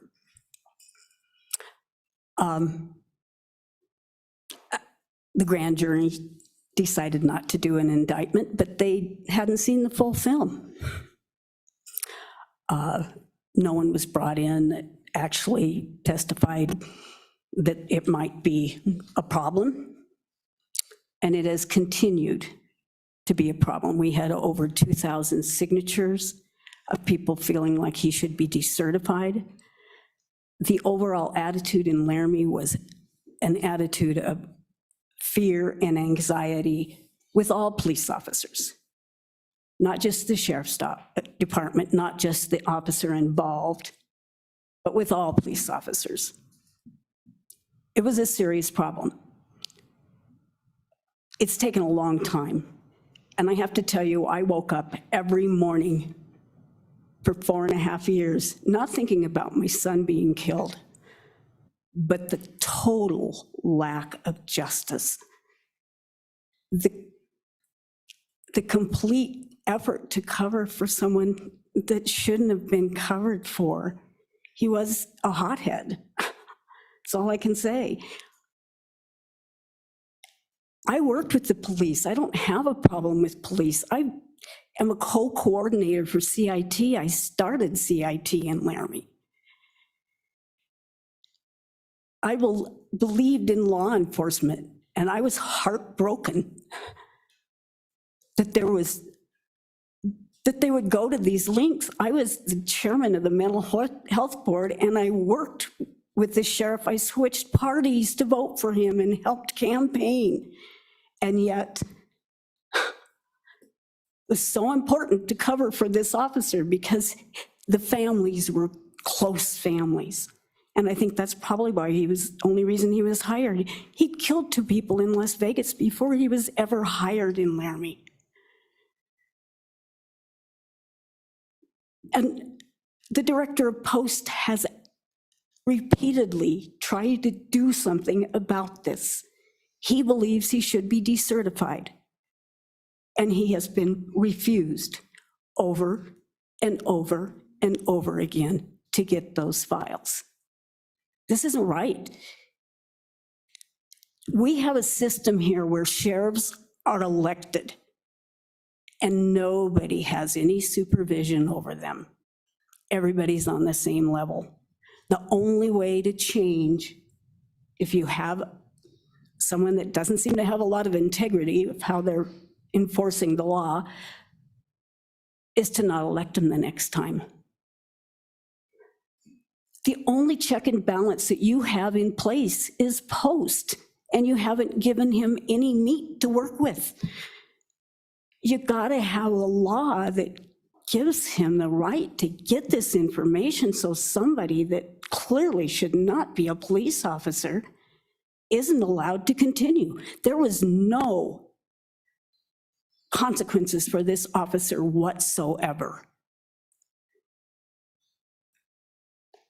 You got to put a law in place so that he can do his job. That's the only check and balance we have on these departments. A chief of police can get fired by the city manager. But a sheriff, no, he can do anything he wants unless they decide not to elect him again. So please, do something about this. Thank you so much. I'm sorry, I should have started out with that. You do not need to apologize. Thank you for being here. Thank you for driving up. And we're very sorry for your loss. Thank you. But thank you for shedding light on what part of the issue is today. Appreciate it. Any questions for Ms. Hinkle? Thank you very much. Is there anyone else who would like to come forward on this particular topic this afternoon? Okay, Mr. Co-Chairman, back to you. At the very least, I'd sure like to get a look at what was proposed. And maybe we can do that in November. I'm not saying that we would take it up as a committee, but it's not out of the ordinary for committees to take a look at a bill that pertains to the work we do. And I have seen committees jump up and take them as committee bills. So what are your thoughts on that? What would you like to do, since you sponsored some legislation in this neck of the woods? Thank you, Mr. Chairman. I would make a motion that LSO present a bill draft to us in November based upon House Bill 173, Peace Officer Standards Records availability. And we get a good look at that. And the one thing that's missing from that legislation that we heard about just a little bit ago is the lack of teeth in the remainder of Article 9 that pertains to notifying posts of these required terminations. And we may, as a committee, want to look at putting some teeth into that standard. You know, we've talked about this on a couple of other topics in the last few years in judiciary, that sometimes we have statutes that have no teeth in them. They're just paper tigers. And, you know, we just trust when we have statutes like that we'll get voluntary cooperation from the affected folks, but doesn't sound like we're always getting that. In fact, sounds like we quite often are not getting that presently. So I think that if we get a draft based on House Bill 173, it will give us a launch pad, put it that way. So Director, that really doesn't take, I think, a motion. I guess we could, let's make it a motion. Do I have a second? Second by Representative Chesty. And any other discussion? All those in favor of the motion, please say aye. Aye. Any opposed, no. Let's go forward. And in November, Director, we're gonna bring a piece of legislation. I'm sure the staff won't hesitate to reach out to Director Walsh in case there is some input that he might be able to provide. And if you'll work, Chris, with the folks, maybe we can give some help to this situation. So appreciate it. Any final thoughts you have? No, Mr. Chairman, I appreciate you taking a hard look at this. And I truly believe that when the legislation was enacted initially, that the intention was there, and it was just overlooked on as far as granting the access. Thanks for your patience this afternoon. Appreciate you sticking around and important stuff. So, and thank you, Mr. Thompson. Okay, committee, let's move on. Further law enforcement issues. We have two bills to consider. LSO 47, cold case database, and LSO 59, cold case investigations. And Brian, Katie, that is, I think I thought perhaps we could take them together as we've done earlier in the day, if that meets with your approval. So take it away, Katie. Thank you. Thank you, Chairman Landon, members of the committee. Katie Adams, LSO. This is 24 LSO 47 cold case database working draft 0.5.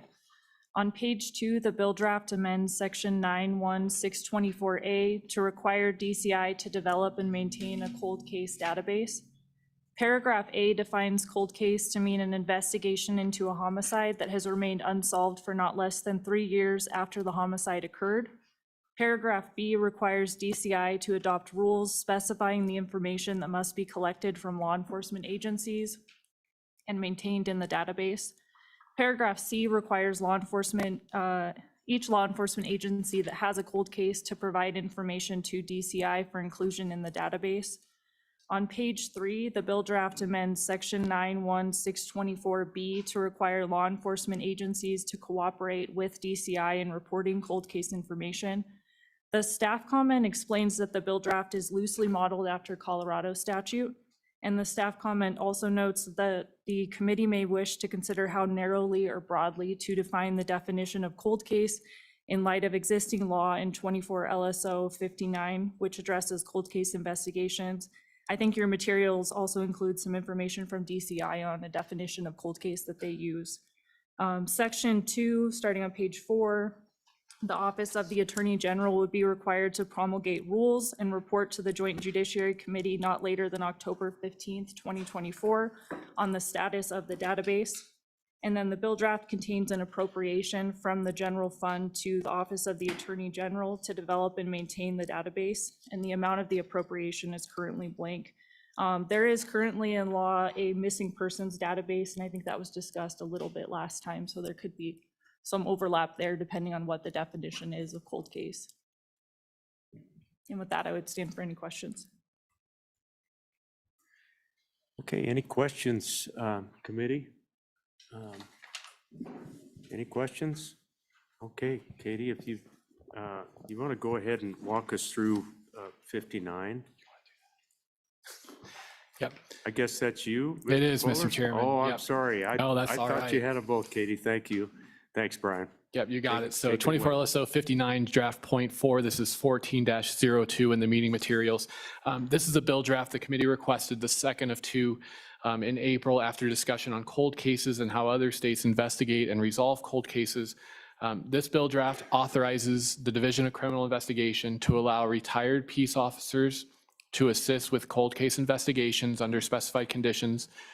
It authorizes 2 full-time equivalent positions for DCI for cold case investigations, and then it appropriates funds to provide for both, for funding for the retired peace officers and funding for the 2 positions. So on page 2, line 6, this is a definition that goes into kind of the overall definition section for DCI statutes, and it defines cold case. It is different than the definition in 47. This definition, I think, is almost what DCI uses to define as a cold case. I think the one piece that's missing is a reference to sexual assaults. That's not included in this bill. The staff comment just provides other options from other states for that definition. Then moving on to page 4. Excuse me, actually. So the language, there was a question in April about the investigative duties and powers of DCI at April. And so the statute on beginning on page 3, line 23, through page 5, line 2, just lists out those duties for the committee's reference. There's no amendments to those statutes. Then page 5, line 4 is a new subsection that, and I want to make sure this is, I say this correctly, it would require DCI to investigate cold cases that are referred by the Attorney General, and it allows the division, if it, in its discretion, they may investigate cold cases that are referred by local law enforcement agencies in accordance with the following. So first, the division may utilize the services of retired peace officers to assist in that investigation. They're not considered agents for purposes of this act. And then it goes on to provide requirements for retired peace officers to participate in these investigations. So page 5, line 16, the peace officer must be retired in good standing with the agency or received a retired identification card from post under 91709. That officer cannot be or have been decertified as a peace officer by any state.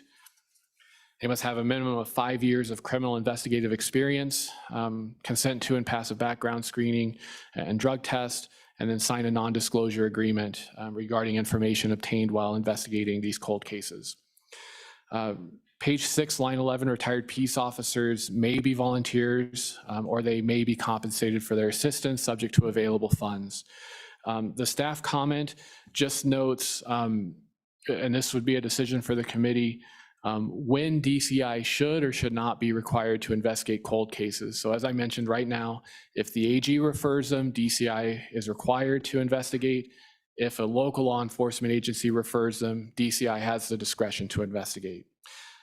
And then the question of whether retired peace officers may be compensated for investigating cold cases, that's based on, I don't remember if it's Colorado or Texas exactly, but another state that has authorized this.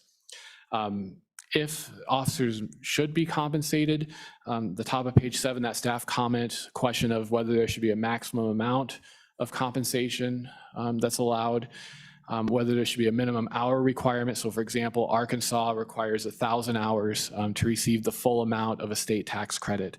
And then if there should be a maximum number of retired officers who may be compensated for assisting.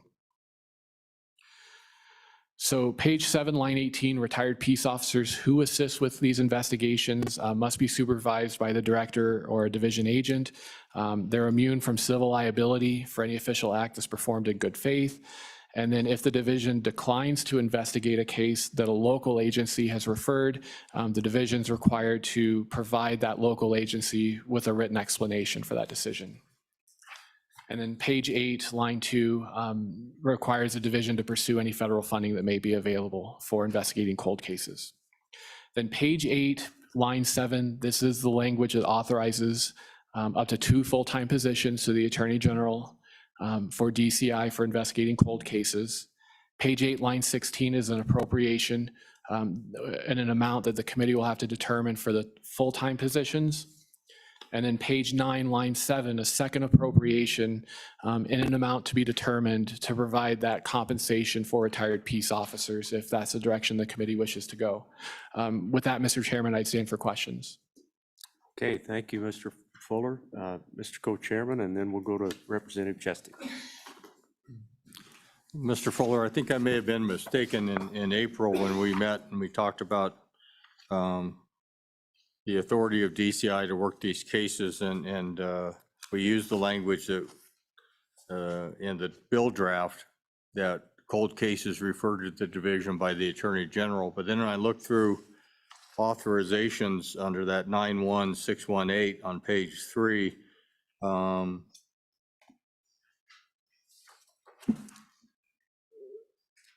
then going on to the next page, it seemed to me that maybe it said somewhere that the governor had to be the one, that criminal activity at the direction of the governor would be within the jurisdiction of DCI rather than the Attorney General. So could you clarify, can the Attorney General direct DCI to work a case without the governor's authority? Mr. Chairman, and just for reference, this is the language on page 4, lines 8 through 11 is existing law. I think that's a question, that's a policy question. I'm not sure why, that reference to the governor is there. I'd have to do some digging into that, but, we could certainly, I don't see why we could not put language in that would allow the Attorney General that ability to direct DCI. Representative Chesty. Thank you, Mr. Chairman. Mr. Fuller, I'm directing your attention to page 7, lines 22 through 24, talking about immunity for the retired peace officers. I understand that active peace officers have certain kinds of immunity. I'm thinking about qualified immunity, which is not absolute immunity. My concern is, does this give retired peace officers broader immunity than an active peace officer? And if so, should we reword this to say that they have the same kind of immunity that active peace officers would have? Yeah, so, Mr. Chairman, Representative Chestick, this was language that was borrowed from another state. Certainly a question of interpretation. I think, if the act is not an official one, if it's not performed in good faith, does that somehow equate with, if I violate a clearly established law, which is, the standard for qualified immunity, is that an act in good faith? I think would be the question. But, the scope of that liability would certainly be up to the committee to decide. Chairman. Senator Cooper. Thank you, Mr. Chairman. Mr. Fuller, when I think back to April, and that's a long time for this old brain, but there was discussion about the cold case timeframe, 3 years minimum, but there was discussion by some folks that some police departments or law enforcement agencies are reluctant to turn their cases over for a cold case. And some of them laying there as much as 10 or 12 years, where they don't get into the DCI's hands where they can actually look at it. Is there anything in this? I'm not seeing anything in here to qualify how long a law enforcement agency can hold on to a case without turning it over. Mr. Fuller. Yeah, Mr. Chairman, Senator Cooper, I think you're right. There's nothing in this bill draft that requires a local agency to turn a cold case over to DCI after X years. What this bill says about that is a cold case is one that's unsolved for at least 3 years, after which point I think what the bill draft contemplates is a local agency may ask DCI to investigate that. Mr. Fuller, I noticed, thank you for all the diligence with the notes. I noticed at least one state calls a cold case 1 year old. Yeah, Mr. Chairman, that's correct. I think that's a matter of policy. What was the range that you ran into, Mr. Fuller? Yeah, I think, Mr. Chairman, generally 1 to 5 years. I think 3 seems to be the most common. Okay, any further questions of? Mr. Chairman, Representative Jennings has his hand raised.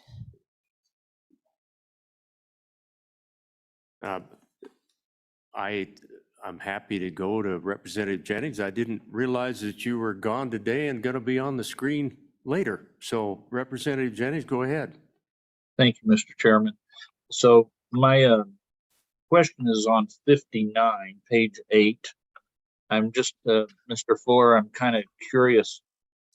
Section 2, line 7 gives and 8 gives us 2 full-time employee positions, but we don't have the amount, obviously. And it seems like that if we're asking for 2 full-time employees, we would have a pretty good idea, or DCI would have a pretty good idea of what those positions would cost us. And then I was curious about on page 9, on the other appropriation, was there a discussion with DCI or whoever you're talking with there about how much, would we be better off to say, let's hire 5 part-time people, or would we be better to put a cap out there that says up to a certain amount of money for the part-time positions? So those 2 questions. Thank you, Mr. Chairman. So gentlemen and lady, maybe you could take those 2 questions under advisement. We were actually still back with Mr. Fuller on his explanation of the bill. Is there anything else on the bill before we go to our colleagues? Okay. Who wants to take that question from the representative, Ms. Chambers? Chairman Kara Chambers with the Wyoming Attorney General's office. Chairman Landon and Representative Jennings, was the question was about requiring the full-time positions and an amount and et cetera. One of the things I wanted to bring your attention to is the fact that while it talks about that, it also says it's the intent of the legislature that the Office of the Attorney shall include these positions in its 26-27 standard budget request. Those are years that cross 2 different bienniums. So right now, the Attorney General's office is in the process of finalizing our 25-26 budget. In fact, we meet with the governor's office October 3rd.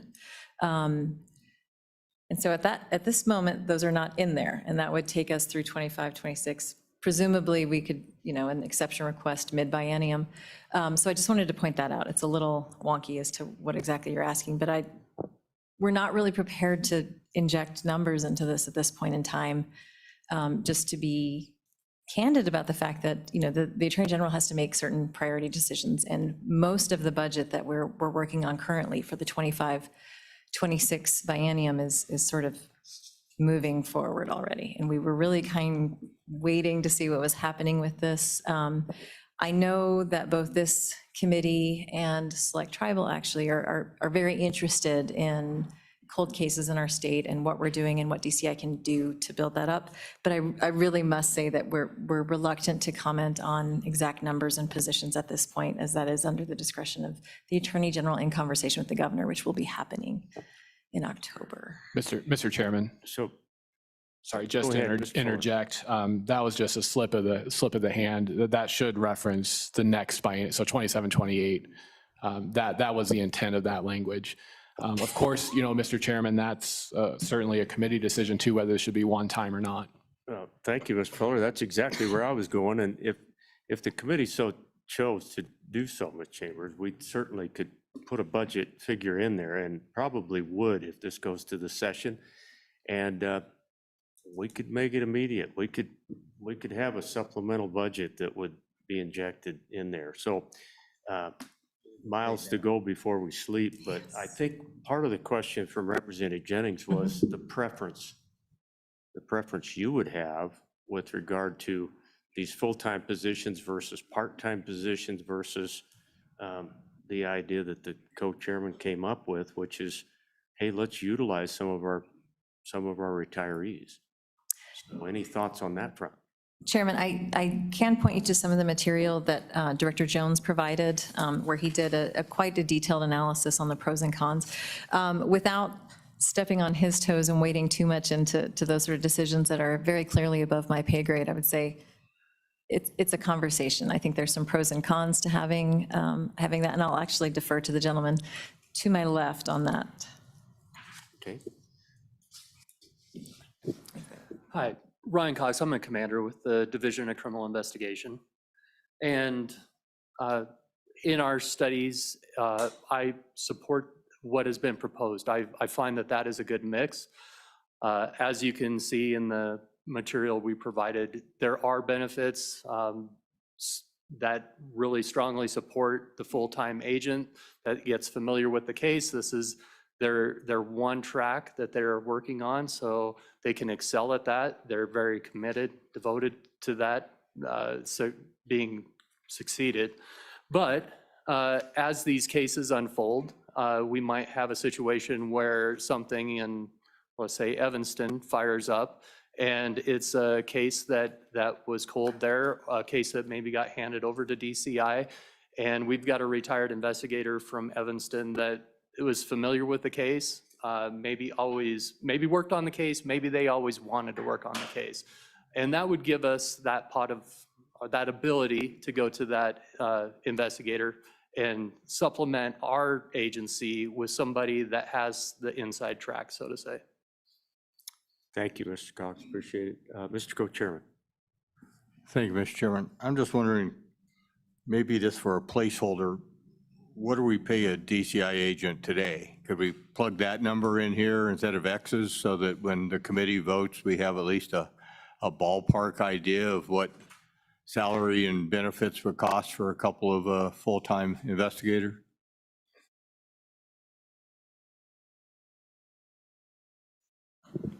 Chairman, we do. Approximately one position is about $138,000 a year. Looks to be $277 over the biennium. I'm assuming that includes salary, fringe, maybe even some equipment. Oh, no, it doesn't apparently. It involves equipment. Oh, you have plus training and equipment down below, so it'd be more than that. Hey, the second piece of that, any guess as to what amount we would place in there for our retired officers? What would be a good starting point? I'm going to be candid that should we guess? that should be a question for the Attorney General. We've got a pretty good idea, but. Yeah. So uncharted territory, as to what this would look like when it unfolds, we don't have a lot to go off of to give us that basis on what kind of needs that we would encounter. Okay, thanks. Mr. Co-Chairman. Thank you, Mr. Chairman. One thing I'm going to propose for an amendment is that in addition to that money for part-time investigators, I remember reading in your write-up that some departments have had varying results. And I think it really depends upon who you get to volunteer and how committed they are and whether they're in for the long term or maybe they're just kind of ad hoc for that particular case. But I also think the Attorney General needs a pot of money so that as unforeseen expenses come up in the course of a cold case, that there's a reserve fund, much like we do with capital case litigation. There's a pool of money that automatically, if it isn't used, it just gets appropriated the following year. But I remember the book, Ron Francel's book about the cold case homicide, where the evidence leads to a particular mine where they believe a homicide victim is, but there's no money to excavate that mine shaft. And the director at that time says, we're not doing it. We don't have the money. And I don't want to see that happen. I would like to see us have a small pool of money, maybe $50,000, that there's money available when circumstances come up and a case needs to be worked. The Attorney General, at her discretion, can authorize that. So in addition to putting, $50,000 or $100,000 in there for part-time cold case investigators, probably an equal amount for a reserve fund.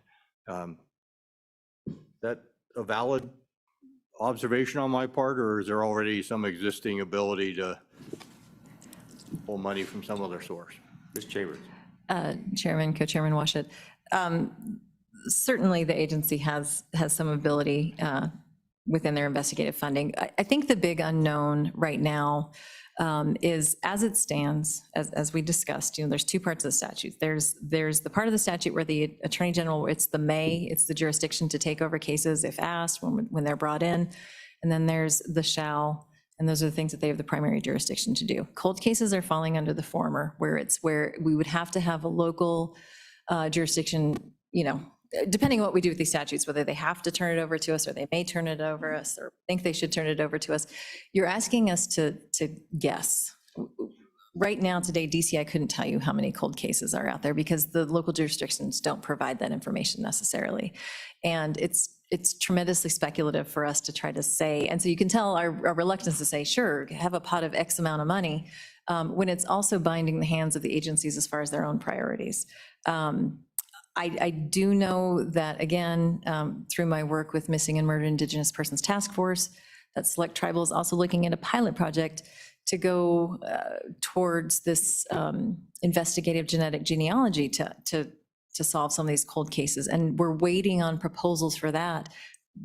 How much does that cost? What does that look like? And so I just think it's a tad early for us to throw out numbers. I understand the desire. I do think there's a lot of interest in cold cases in our state, and I think there's a lot of different ways that we can approach this.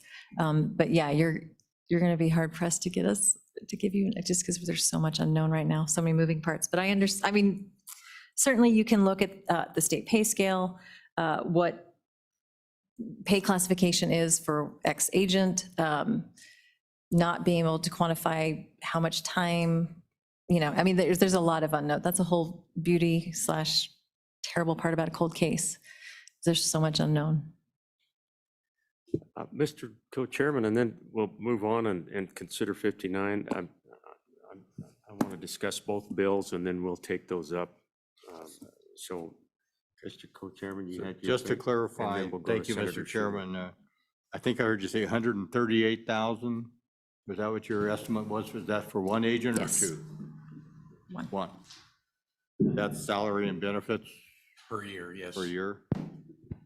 So I understand that we don't have hard, fast numbers here, but I think the committee deserves to have some ballpark idea of what we're talking about before we vote on the bill. And then I think, whatever we put in that pool of money for part-time cold case investigators and a resource pot, we're all guessing, right? So we're going to put some money in there. It's better than the zero that we have there now. And then, this next biennium, we can reevaluate and say, hey, that's way too much or way too little, and we can figure it out from there. So I would remind that this bill projects forward to the 27, 28. Senator Schuler. Thank you, Mr. Chairman. Yeah, just a couple of questions. The first question I was going to ask was how many cold cases do you think we have out there? And the second question, I guess, when you mentioned you didn't know, is why can't we get that data? Why can't you get that data? Because that seems to me like something that we ought to be able to get in order to be able to know what we're looking at. And lastly, I would say that you've had some great success. I read through some of the comments that you've had 10 homicides you've, completed, and I think that's amazing. But those were questions that I have, if you could answer those. Chairman, Senator Schuler. So the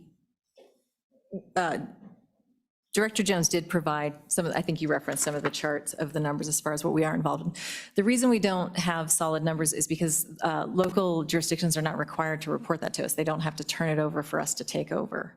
Now, they should be reporting cases into NIBRS as far as what they're working with, but it would be hard to say how many of those are cold versus, if that makes sense. So we would be stabbing in the dark. And gentlemen, you can chime in at any time if you think you have any additional insights into that.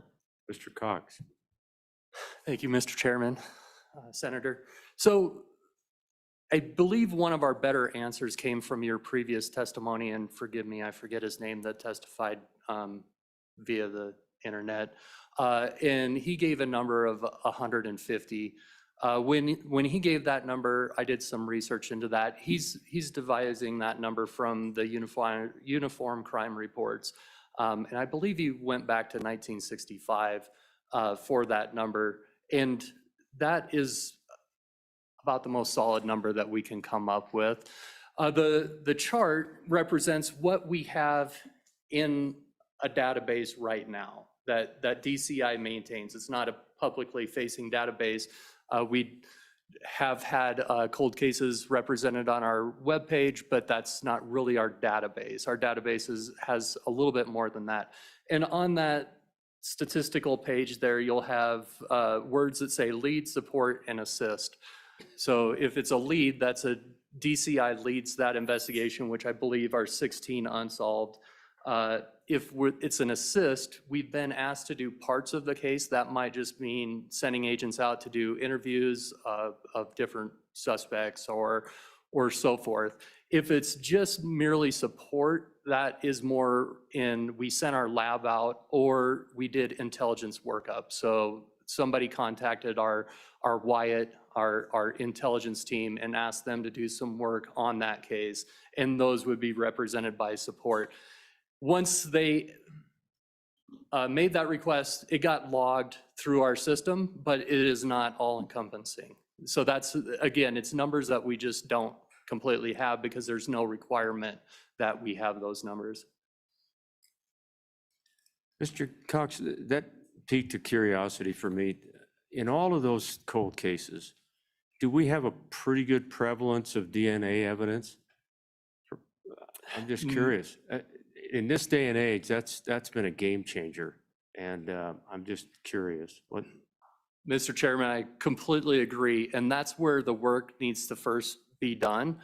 And if it's a lab case, then yes, the answer is obviously yes, because the lab is involved, and that's most likely what they're going to be involved with is in today's world of DNA work. As far as an intelligence support request, we wouldn't get that type of detail to know the intricacies of that case. It's a minimal request where we've got a cold homicide and we want to find this person who's a person of interest. But we don't go beyond that and find out if they've got DNA in that case. And then as far as the cases that we own, we have ferreted out what I feel is a substantial amount of potential leads through DNA. I'm not saying that there isn't more, But we've gone through our evidence, we've combed the case file looking for what we can do with DNA, because we've got our own lab and we've got other labs that offer opportunities with that with DNA, and now genetic genealogy DNA, where you're tracking their family members to work back to your suspect. Mr. Cox, I'd be curious, just one quick follow-up on that front.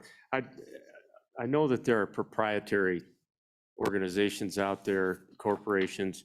If the legislature ever chose to do so, we could assist you in providing a budget line item that you could call in some reinforcements, could you not? There are entities out there that we could lean on and get assistance, right? Yes, Mr. Chairman. As recently as 2 to 3 weeks ago, we had a presentation there at our headquarters from a company that is selling exactly that. We're here to help you with your DNA and your genetic genealogy DNA. I thought so. Mr. Co-Chairman. Thank you, Mr. Chair. I'm just curious, is it still the case, back in the day, when you picked up a cold case, all the files were handwritten, some of them were on napkins, you got a wide array of documentation and so forth. And one of the first things you tried to do was digitize that evidence, put it into a searchable database. Is that still common today, or most of these cold cases we're picking up already computerized case files? Mr. Cox? Yes, Mr. Chairman, Mr. Co-Chairman.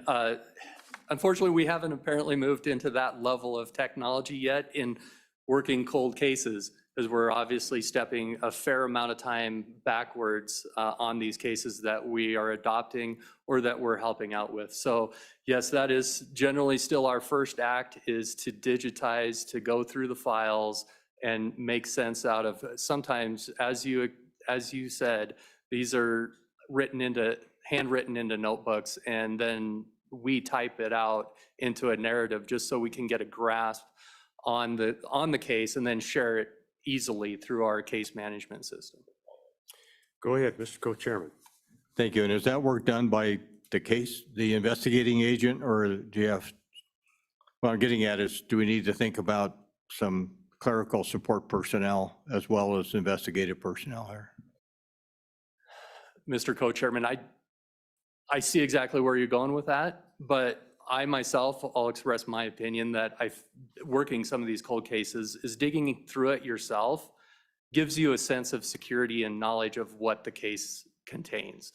And although I like using my resources of an intelligence analyst, I don't want to rely upon that person to have the inside knowledge of these cold cases, because it's the minute details that are going to get this solved.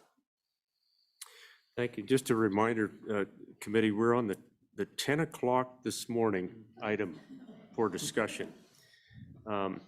We have a long way to go. So thank you all. Appreciate it. Let's, is there anyone who wants to testify on cold case database number 47? Oh, Mr. Chairman, Representative Jennings has. Yeah. Representative Jennings, go ahead. Thank you, Mr. Chairman. I think it goes to going back to the database, perhaps, just a kind of a clarification by the three. I have a hard time understanding the reluctance of testifiers to give us some ballpark figures. And so I'm curious in how they do this. Should both of these bills pass, or the database especially, but with the prioritization, how would that work? And could that not be used to control the startup cost of this? Say we're going to put $50,000 into a pot and we're going to start down this. Could they not prioritize this? We see we're not going to get 150, even though that may be what's out there. We're not going to get that the first 6 months, I wouldn't think. But anyway, I was just kind of curious what their thoughts were on how they would prioritize this, because you could pick a case from 10 years ago and spend a boatload of money.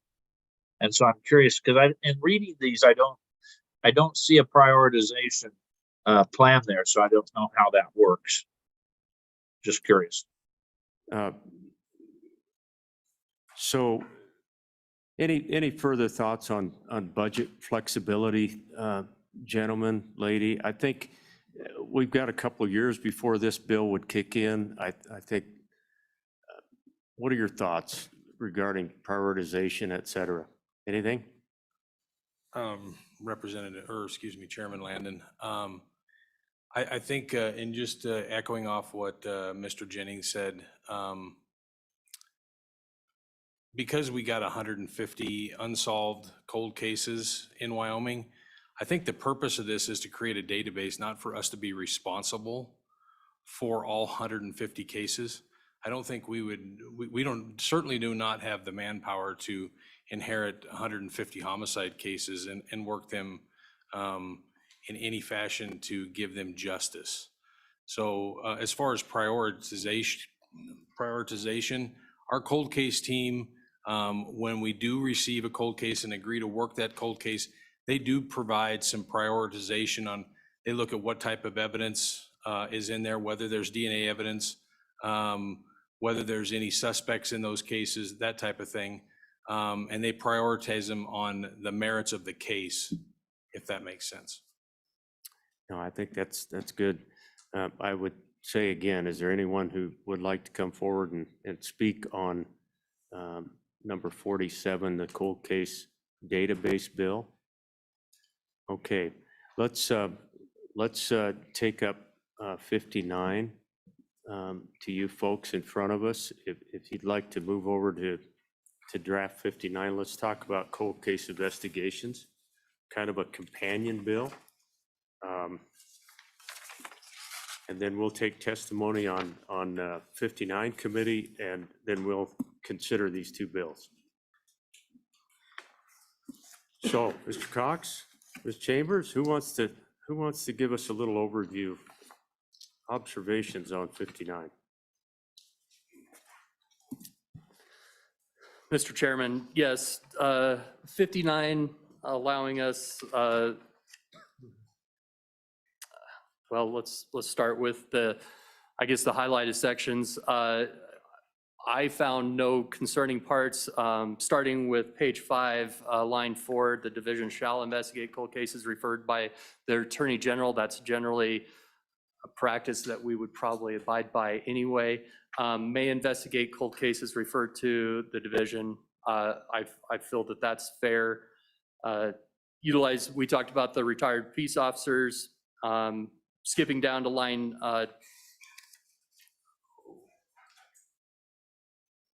on page 7, if we shall decline, on line 26, if we shall decline a case, I found that through other states as being a standard in a situation like this where a case is getting referred to a state agency, where they write an explanation of why that they would no longer, or they wouldn't investigate that. I find that fair. And pursuing federal funding, which I feel like we often pursue federal funding. And then we get back into how much we're looking at as far as a cost per agent and the pot of money that we talked about for retired agents. Okay, questions, committee, regarding 59? Go ahead, Representative Rodriguez-Williams. Thank you, Mr. Chairman. Sir, just in regards to page 8, lines 2 and 3, where it uses the word the division shall versus may, I'm just curious, is there ever times where you decide not to pursue federal funding just because of strings attached, so to say? Sorry. Chairman, Representative Rodriguez-Williams. So for the executive branch, in order to pursue any new federal funding, that would have to be approved through the governor's office through a process called a NAFR, which is a new or adjusted funding request. So it's not entirely up to the Attorney General what federal funds to pursue. It's the discretion of the chief executive. So I do have a little heartburn with the shall. Obviously, the agency tries to be responsible, tries to supplement funds. We do receive several federal funds, but we are stepping on some toes of a different branch. Anything else, committee? Okay, anything further, folks? 59?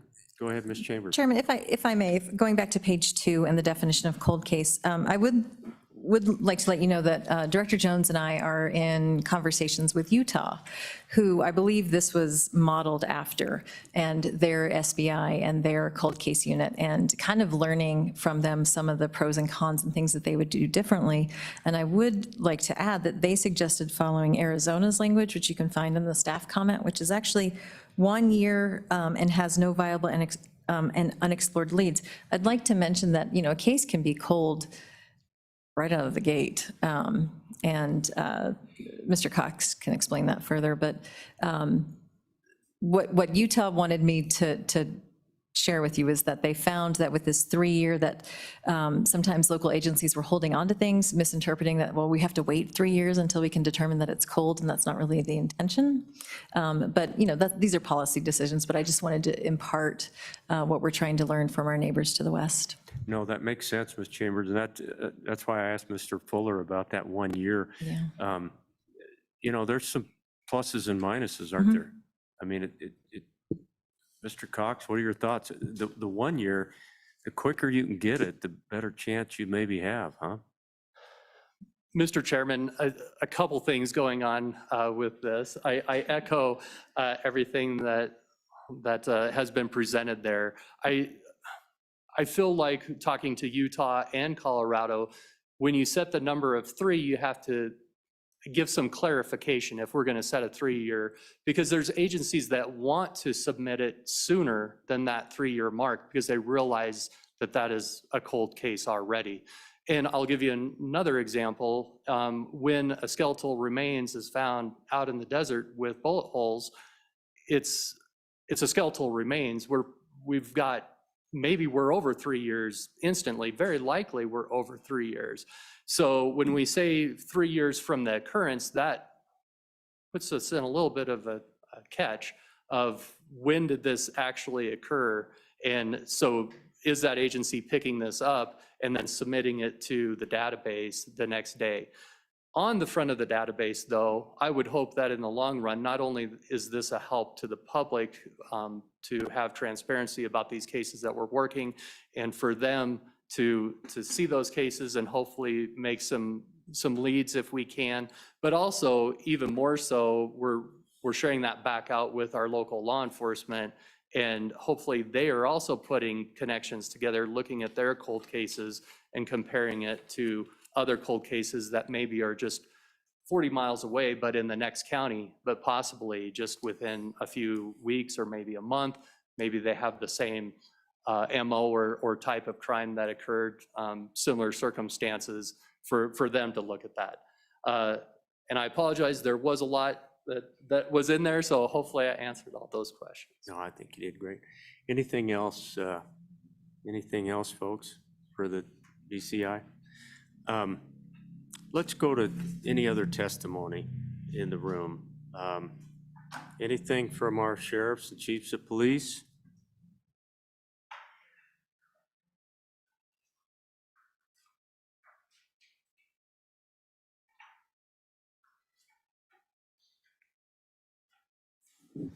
Mr. Chairman, Alan Thompson, the Executive Director of WASCOP. Thank you for that opportunity. My conversations with our members have been just that we do have a lot of very robust and very competent law enforcement entities across the state of Wyoming that are capable of working these cold cases. So they do have a concern with the existing local relationships that they have with the people that are involved and part of this investigation might be sometimes stronger than what DCI can build in those communities. And the local responsibility and responsiveness to those that they serve on the local level are concerns that they have in this idea that maybe they have to turn over a case to DCI. I think the goal of everyone is to work with DCI moving forward to accomplish what the committee is looking at. So the only concern is in that requirement maybe to turn cases over. Anything, committee? Go ahead, Mr. Co-Chairman. Thank you, Mr. Chairman. Just to be clear, as I read the bill draft, DCI will only has a shall investigate when the Attorney General assigns them that case. All the others are may when a local law enforcement agency refers the case to them. I don't see anything in this bill draft that says we're going to force the sheriff's office or police department to surrender jurisdiction of their case to DCI for investigation. So unless this is something that gets to be to the level of the Attorney General, where the Attorney General says, for whatever reason, we're going to give it to DCI, the authority to work that case shall remain with the locals until they choose to pass it on. They shall report it and shall put the case into the database, but that doesn't mean that they give up the responsibility for that case. Yeah. Okay, Mr. Thompson. Okay, thank you very much. Any further testimony on LSO 59? Anyone else like to testify? Do we have anybody online for either one of these bills? Okay, we're going to close testimony.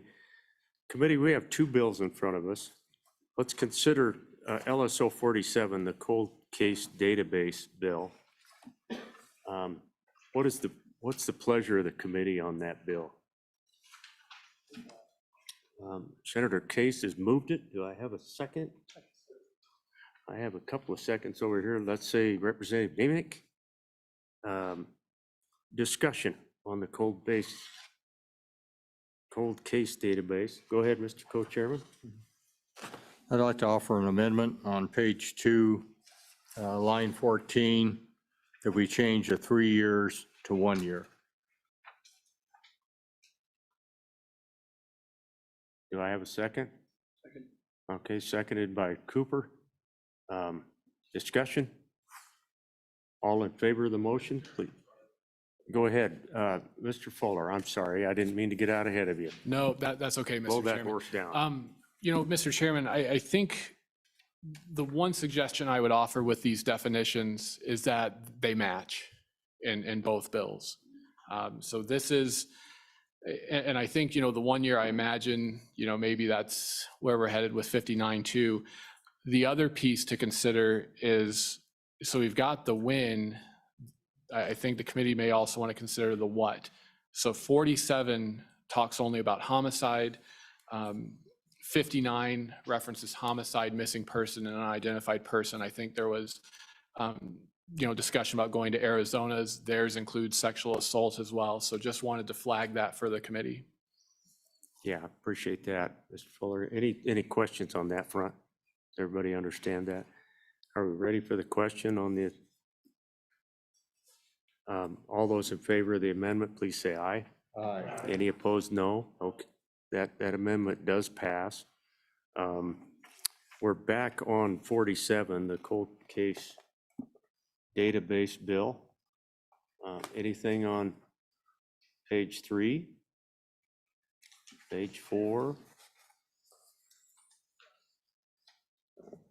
So Representative Craigo. I'd like to propose an amendment. I guess I'd like to go back into the page 2, line 12 through 15, which is where we just changed it from 3 years to 1 year. I'd actually propose, I'd bring an amendment that we adopt the Arizona definition of cold case for the purposes of this bill, and then also when we get to the next one. But just as we're working this bill, I'd like to propose it's 1 year, but that it includes the Arizona definition. Okay, I've got a motion. Did everybody hear the motion? Do I have a second on that one? Seconded by Representative Oakley. And I believe you find that definition, Mr. Fuller, in referenced in 59. So committee, that is the language that comes out of the state 2 to the south of us. Has everybody read that? Do you understand the amendment? And Mr. Chairman, I'm happy to read it if you Would wish. you I've please got the do that, full- Mr. Fuller? Yep, so cold case means a homicide or a felony sexual offense that remains unsolved for 1 year or more after being reported to a law enforcement agency and that has no viable and unexplored investigatory leads. Okay, does everybody understand? Discussion. All those in favor of that motion, please say aye. Any opposed, no. That motion carries. Anything else? We should go to page 4, possibly, and see about putting a figure in that bill.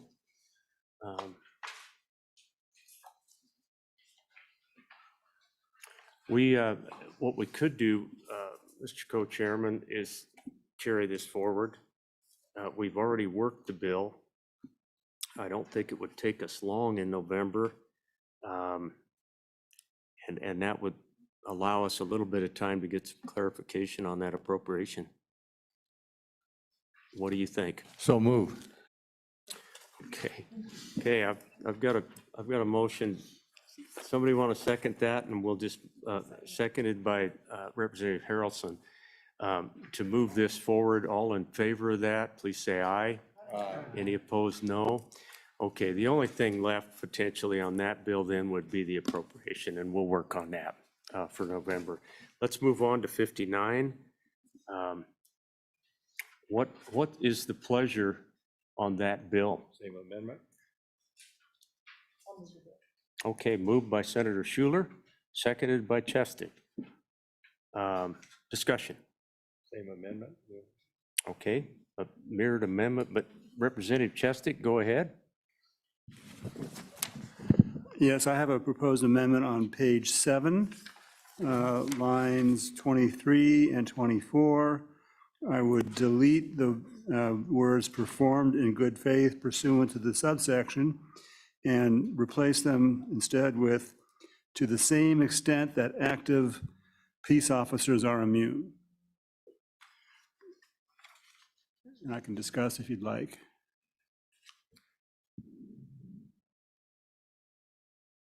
Do I have a second to that motion?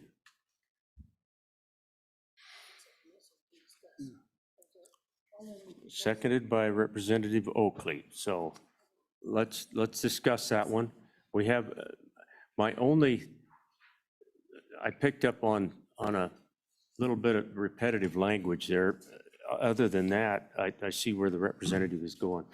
Mr. Co-Chairman. Thank you, Mr. Chairman. So my understanding of these cold case investigators is they're not making arrests. They're not applying for search warrants. They're just putting the case together, making some phone calls, doing investigations through databases and so forth. And when it comes time to executing warrants and making arrests and so forth, the sworn peace officers are going to do that. So the liability exposure of these cold case investigators, my sense is pretty limited unless they were divulging confidential information from a database that they had access to in that role. I just don't see that they're going to be acting in the same way that peace officers are. Representative Chestic, and then we'll go to Representative Craigo.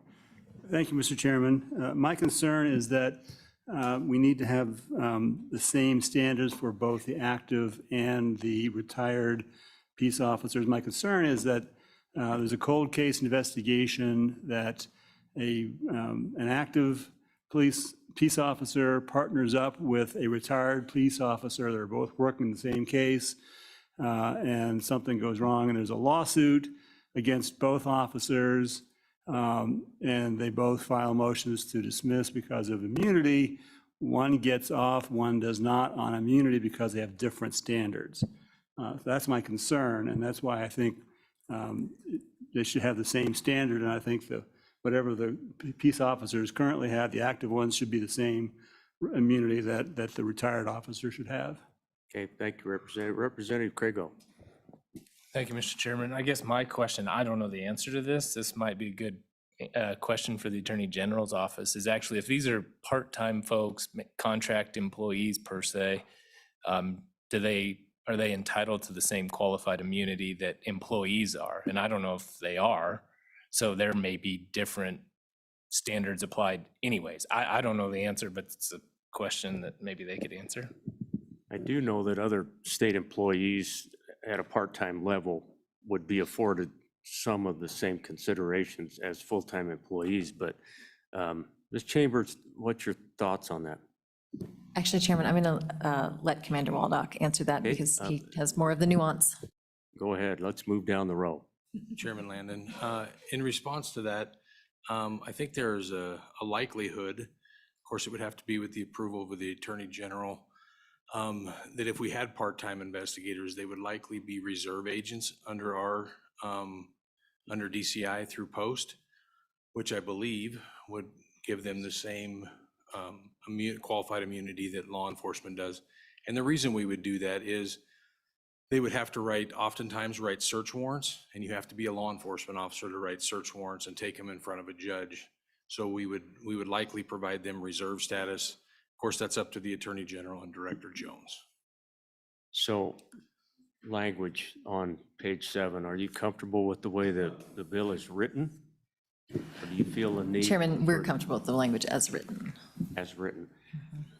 What about the proposed amendment? Needed or not needed?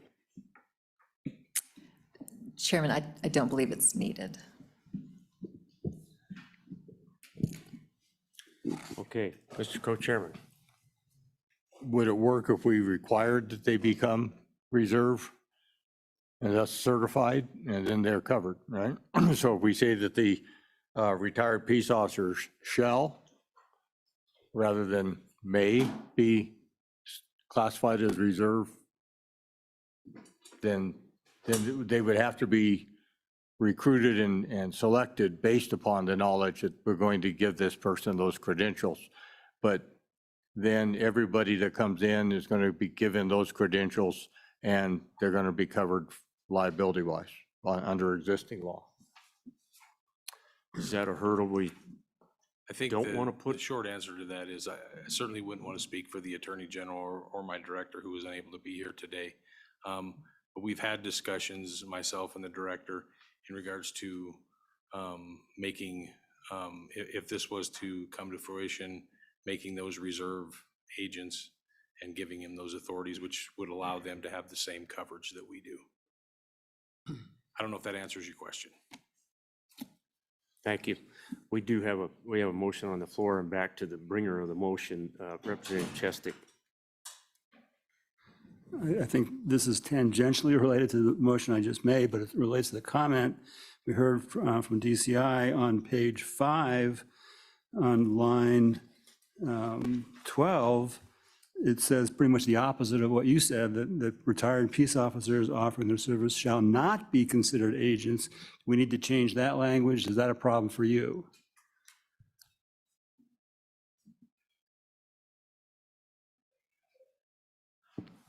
Yeah, I could see that as being a problem, Representative Sesnick. Representative, we'll come back to that one. As I mentioned, we do have a motion on the floor. Representative Chestic's motion regarding paragraph 4, line 22 of page 7, that paragraph. Does everybody understand the motion? Further discussion? All in favor of the motion, please say aye. Opposed? No. Okay, that motion has failed. We're back on the bill. Representative Chestic, you want to go to page 5? Yes, let's go to page 5. This might solve the problem I was looking at anyway. On line 12, page 5, replace the word shall not with may. Make it something that's permissible. Do I have a second? Yeah, replace shall not with may. Do I have a second? Seconded by Senator Schuler.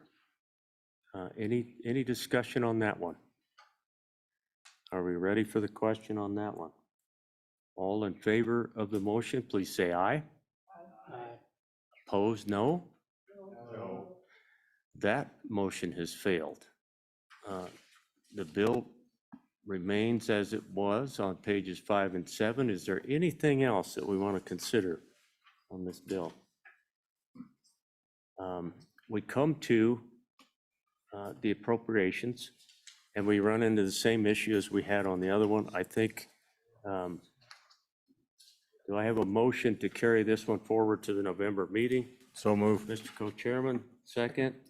By Senator Cooper. All in favor of the motion, please say aye. Aye. Any opposed, no.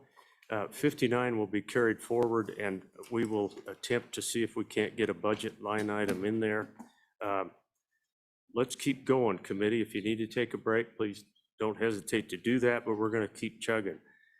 Further law enforcement issues. Brian, we've got topic computer-generated representations of child pornography. Thank you for all the work, by the way, by the staff with regard to the materials you provided to us. I know everybody read every word, and but please take it away.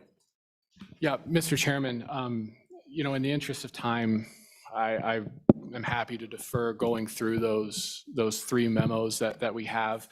The first, you know, the computer-generated image, that was in response to a question that the committee raised, whether that was included in the offense of the sexual exploitation of children. And I think that memo outlines that it probably is. I mean, it's an explicit reference in the definition of child pornography. The next memo was a request for information on sextortion and revenge porn laws. And so that outlines what Wyoming did in 2021 in passing what most likely could be called a revenge porn law, and then provides a sampling of other states' sextortion laws. And I'm happy to answer questions on either of those. Thank you, Brian. Really appreciate it. Really well done on both, by the way. Any concerns or questions, suggestions based on those reports? Really appreciate the information on Yep. them, Brian. And then, Mr. Chairman, a third memo. This was a research request and that Mr. Chenet prepared and provided is a summary of the qualifications and requirements for digital forensic analysts. And, you know, he's happy to field questions on those if the committee has them. Any questions on duties of digital forensic analysis? Anything, Mr. Co-Chairman? I was just left with a question mark whether or not those understandings and the demand for those types of professionals are adequately reflected in their job classification in the state of Wyoming. That, you know, I think we heard testimony that we're really relying on one individual who's a rock star when it comes to forensic analysis. And, you know, we said in April that we sure hope we didn't lose that individual. And so there's more of a question. Is the individual, or is that job classification properly placed in our A&I pay scale in Wyoming, given the nature of the work? I wonder if there's anybody who wants to take a stab at that one. Everybody's looking at each other. No, I really appreciate any thoughts you have, and we would never hold you to it if you just want to do a wag or something. I'm kidding. It's getting late in the day, but hang tough. We're good. Okay. Chairman Land and Chairman Washit, members of the committee, thank you so much for letting us speak today. My name's Chris McDonald. I'm the team leader for the Internet Crimes Against Children Task Force here in the state of Wyoming. I'm a special agent at the Wyoming Division of Criminal Investigation. We spoke in April about some of these same issues. In regards to what Chairman Washit was just speaking of, as far as compensation for our one forensic investigator, I spoke last session regarding how that forensic investigator, we have one in the state of Wyoming that works for the state of Wyoming.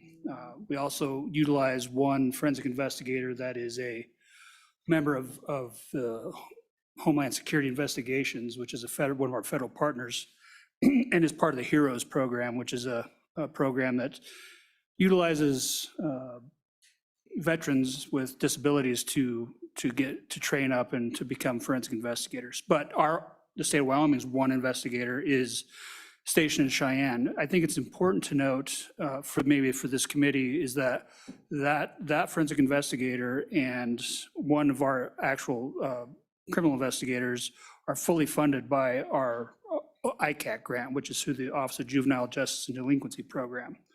So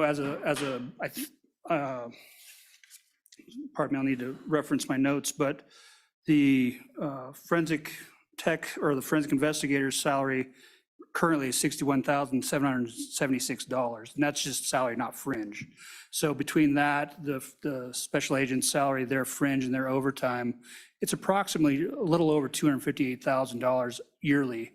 Our entire grant is $360,000. So our entire ICAC grant, which is supposed to encompass enforcement operations, equipment, travel, training, and whatever else we can afford is actually used up. 71% of that is used up by 2 positions, so not paid for by the state of Wyoming. So that's where we sit. Now, when we talk about, is that a proper rate for that position? So I queried several of my partner ICAC commanders throughout the United States. It's really if generally what was relayed back to me is if that position is unsworn, like they're not a special agent or they're not a sworn law enforcement officer, that 66,000 is right in that range, what they typically pay. If the person's sworn, that's that rate goes up quite a bit. And that's also, dependent on regionality as well. So typically someone that works in California or on the East Coast will make more than somebody even in Arizona or Colorado or Wyoming, if that answers the question. So I've got a quick question, Mr. McDonald. Thank you for staying with us today and being here for this. Is that a consistent source of money, and do you anticipate any change in these grants that help us on the ICAC front? Senator Landon, one thing, it is fairly consistent. So the ICAC grant isn't like our other typical grants you might think of where you apply for the amount of money that you'd like. Yeah. You get an invitation to apply and they provide you with the number that you can apply for. So we do see small bumps in that since I've been here anyway, and I took over this unit in 2019. We've got, I wouldn't call it a cost of living bump, but we've had a small bump in each year. So like in this year, we're sitting right at $360,714. That's about $12,000 more than we got last year, or just a little bit more. So it is fairly consistent, but one thing I didn't take into consideration, because I apply for and write the grant narrative every year, was, and we're very thankful for the raises that we all got, but I didn't take into consideration that those raises are reflected in that grant. So that actually was about a $43,000 increase that took that much more out of that grant. So those are things that I didn't personally consider before that happened to us, but luckily we were able to cover that. But that's as all things increase in cost, that the increase in the grant doesn't usually match those, if that makes sense. Will that funding stream, which is federally sourced, I believe, right? Will you have the opportunity to reflect that in the coming year when you apply for that grant again? Do those salary figures come into play? Yeah, I understand. Yes. So Chairman Landon, it does. So we've already applied for the 2024 grant, and that is the current numbers. We haven't gotten that award yet, but we expect that we will. So those are reflective in our current grant. So, it kind of leaves us with right around, just about $112,000 for everything else that we do, which isn't a ton we still experience the same 300% increase we have since 2018 in our cyber tips, and I can certainly go into some of our most recent numbers if that's of interest as well. Thank you. Any other questions from the panel? Anything else along the row? Okay. Thank you very much, troops. Really appreciate you being here for that. Anything further, committee, on the duties of the digital forensic analyst? It's really been enlightening. Mr. McDonald, thank you very much for both meetings. Thank you, Mr. Chairman. Yeah, appreciate you. Okay, back to you, Mr. Fuller. Anything else on those three reports? Are we good? Let's go to the team budget and position requests, if we could. That's the next line item, and that involves you folks. Who would like to take that one? Director or Ms. Chambers? Take it away. Chairman Landon. I think you're going to get a similarly vague response that we're still in the process of developing a budget. I don't know if we have the same unusual fiscal year issue. Commander McDonald can certainly explain the average cost of an agent and whatnot. There are a couple items that we handed to you. Director Jones did provide you with some narrative on that, where he does explain basically what the projected total annual salary and benefits for members of this 6-person team for 2024, what's in our current budget request from the State General Fund, and that's just shy of $1 million for I believe that's actually the biennium. But no, I think we would just similarly stand for questions.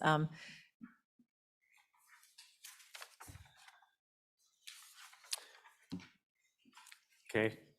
I know it's like pulling teeth. I apologize. Anything else, committee, that we would like to retrieve from these good folks before we let them go? Mr. Co-Chairman? Thank you, Mr. Chairman. I just want a clearer picture of where we're going with these position requests, because it certainly was my sense when we left Sheridan that the committee was sincerely interested in seeing the staffing and the ICAC reflect the workload increases that we've seen demonstrated in that unit. And whether that comes about as a part of the normal budget process through the Attorney General's office, or whether we need standalone legislation to try and encourage that, or however that might look, I don't want to leave today not having an understanding of how we move forward on making sure that ICAC gets the kind of staffing that we think the people of Wyoming need and deserve. Hope that makes sense. Director, Ms. Chambers, I think there's quite a bit of sentiment on the committee that we stand ready to back you up a little bit. Mr. McDonald, just. Chairman Landon, we absolutely understand it. And we had a discussion with the Attorney General, and she has expressed that she has her priorities that she has presented in her budget. I've explained that we're meeting with the governor in early October. I can let you know that these positions aren't currently in her exception request or in the budget, nor are the prior cold case positions that you have talked about. I understand that there's a desire of this legislature to support the unit, and I don't think she's opposed to that, but she has a lot of other priorities that she has to handle. I do think there's a little bit of a tug of war between the two branches of government and how she gets to run her agency and her answering to the chief executive. So it is putting us on this table in a bit of a position, but I understand, that's the dynamics. You get to express your preference through your actions, and I'll leave that to you, and the Attorney General and the governor will respond accordingly with how they prioritize their budget. But We understand that. And we understand tugs of war, and generally we don't experience that in Wyoming, but right. Yeah, thank you. Anything else, committee? Well, Representative Rodriguez-Williams, take it Thank you, away. Mr. Chairman. Just real quick regarding one of the memos we got on the statute pertaining to computer-generated images. I just had a note that during the April meeting that said that it's not clearly, CGI is not clearly defined in statute. And so based on this memo, is there something further that we need to move on to make it clearer and to help with your investigations?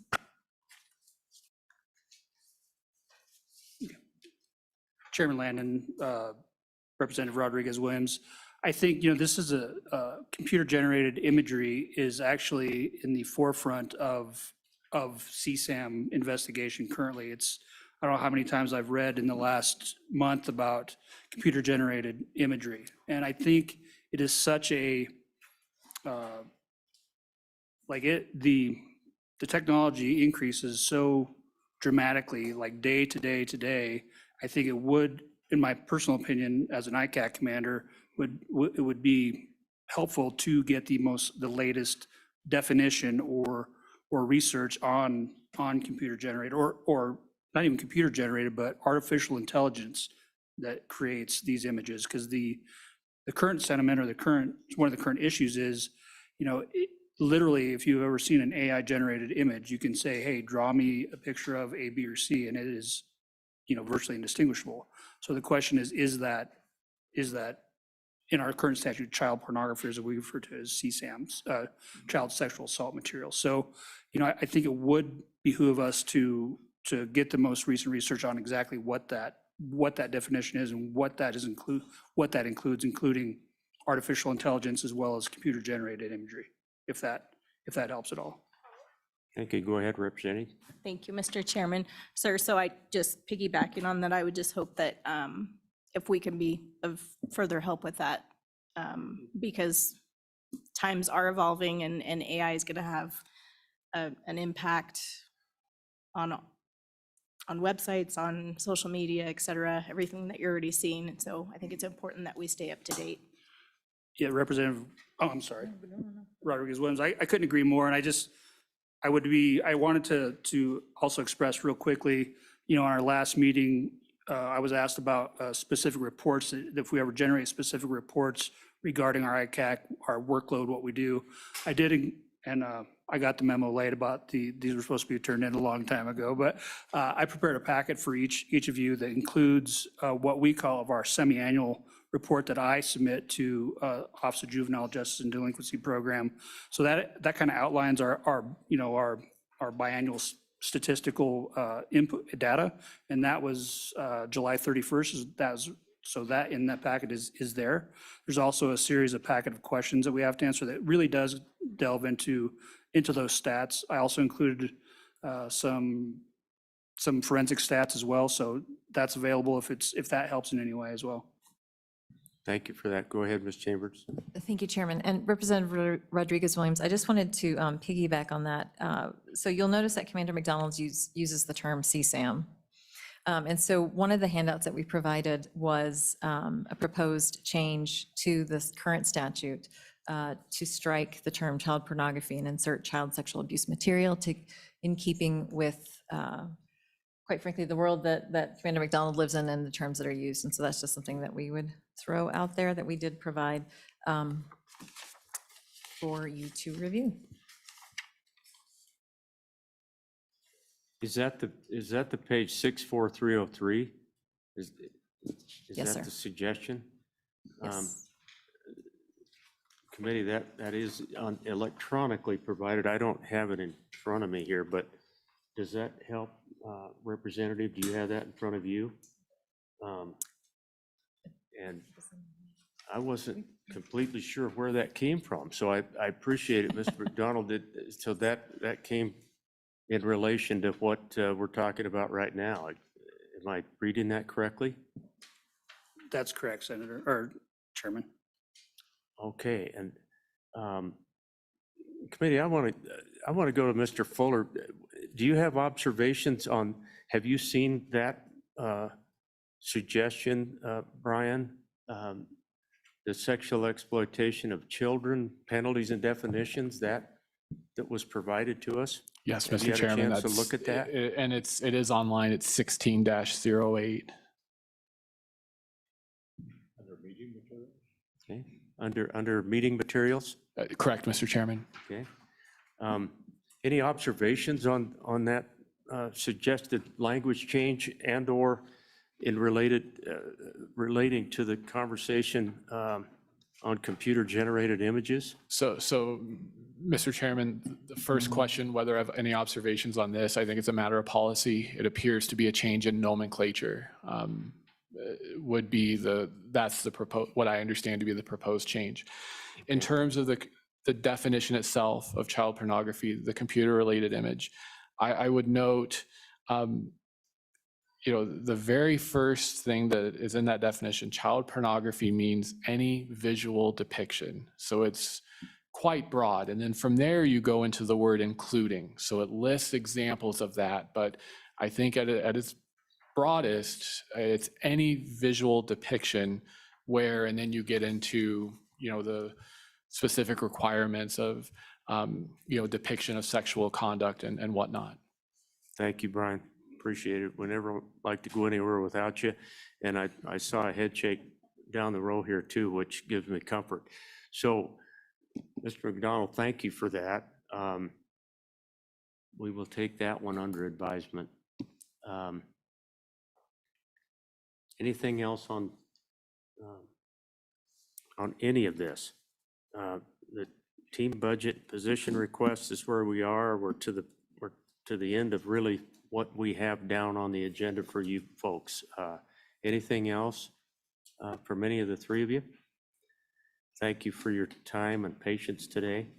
I want to go to public comment on any of the law enforcement issues that we have undertaken over the last hour or so.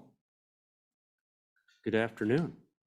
Please state your name and for the record, and welcome. Thank you. Good afternoon.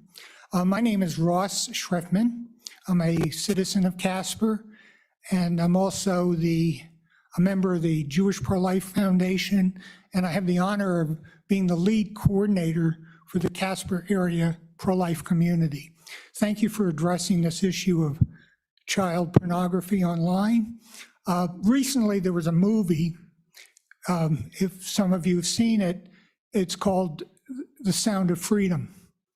And it is a true story of Tim Ballard, who saved hundreds of children from sexual slavery.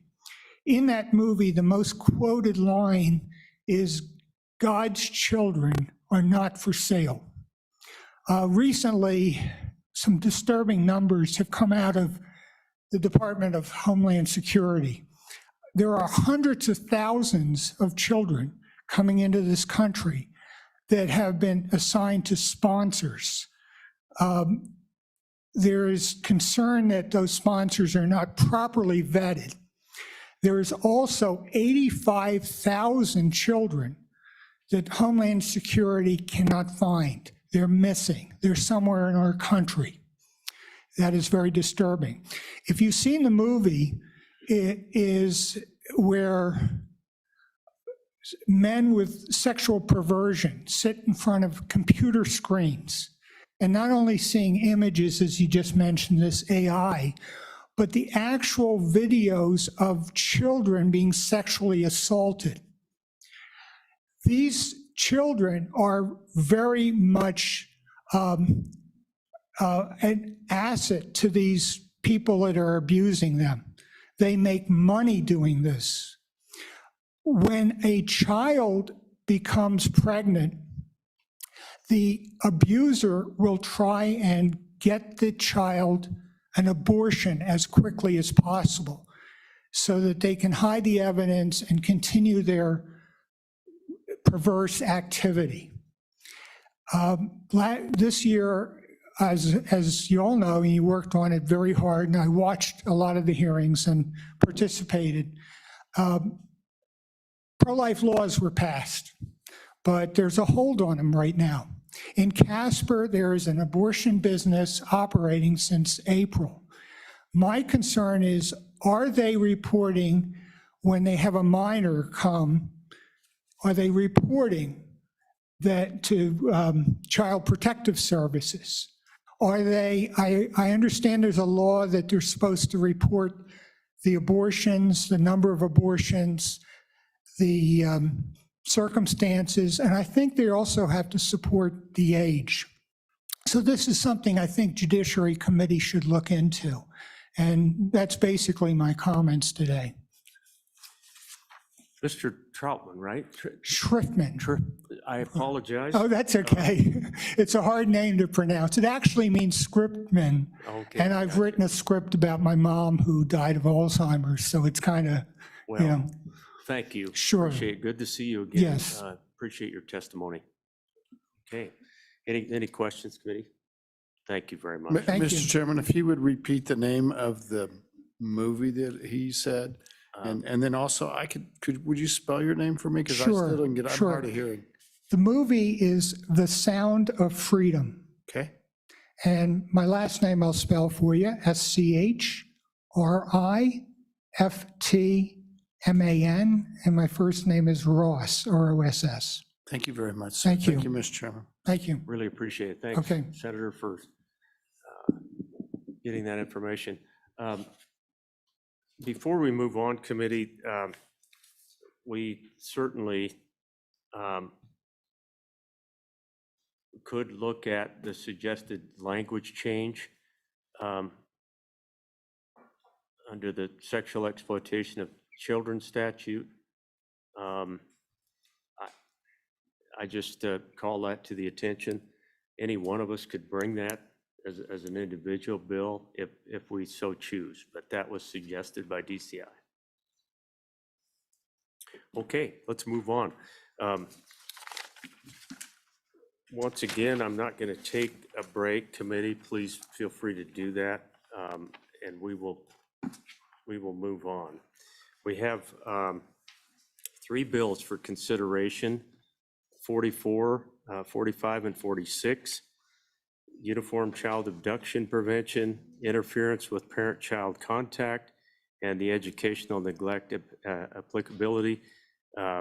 So, Katie, are you all set to walk us through LSO 44, uniform child abduction?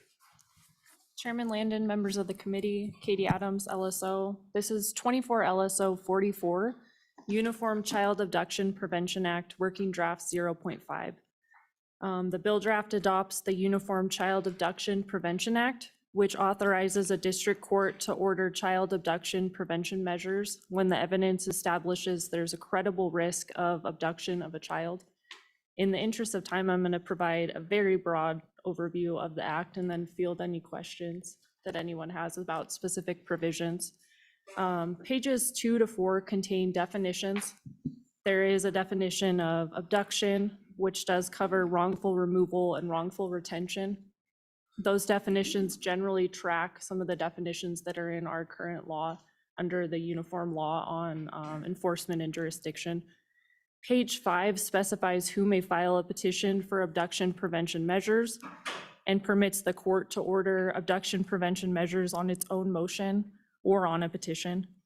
Page 8 requires the court to hold a hearing before determining whether there's a credible risk of abduction, and parents have to be provided notice and an opportunity to be heard before measures can be imposed. Pages 7 to 13 list all of the factors that a court can consider in determining whether there's a credible risk of abduction. I think there are 13 factors, and some of those have subparts to them. Pages 14 to 20 identify the abduction prevention measures that the court may impose.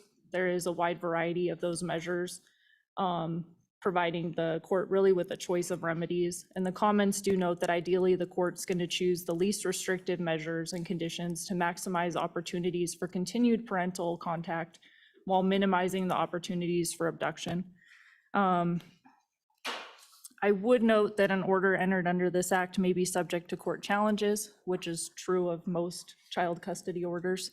And some of the factors that a court may consider and some of the prevention measures that a court may order could be challenged as unconstitutional depending on the circumstances of the case. And you have some additional materials related to those issues. But obviously LSO has no opinion on the legality or constitutionality of the Uniform Act.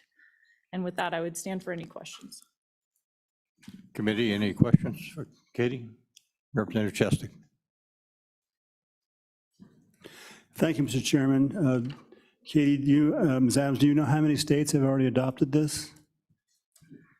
Co-Chairman Washit, Katie. Representative Chestic. So I looked, and as of September 16th, We have 15 states and the District of Columbia have enacted it.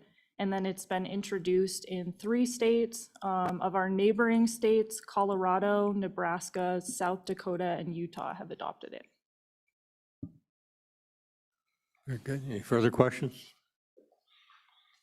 Very good. Anyone in the room wishing to testify with regards to LSO Draft 44? Ms. Lance.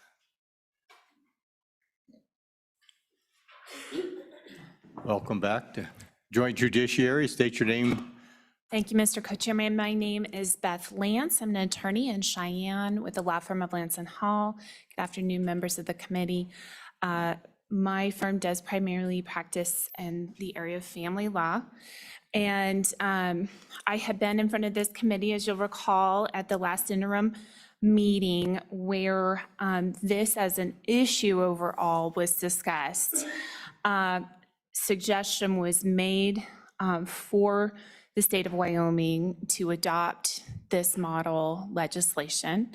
And I have, again, reached out to family attorneys across the state, and none of them seem to have any concerns about this legislation.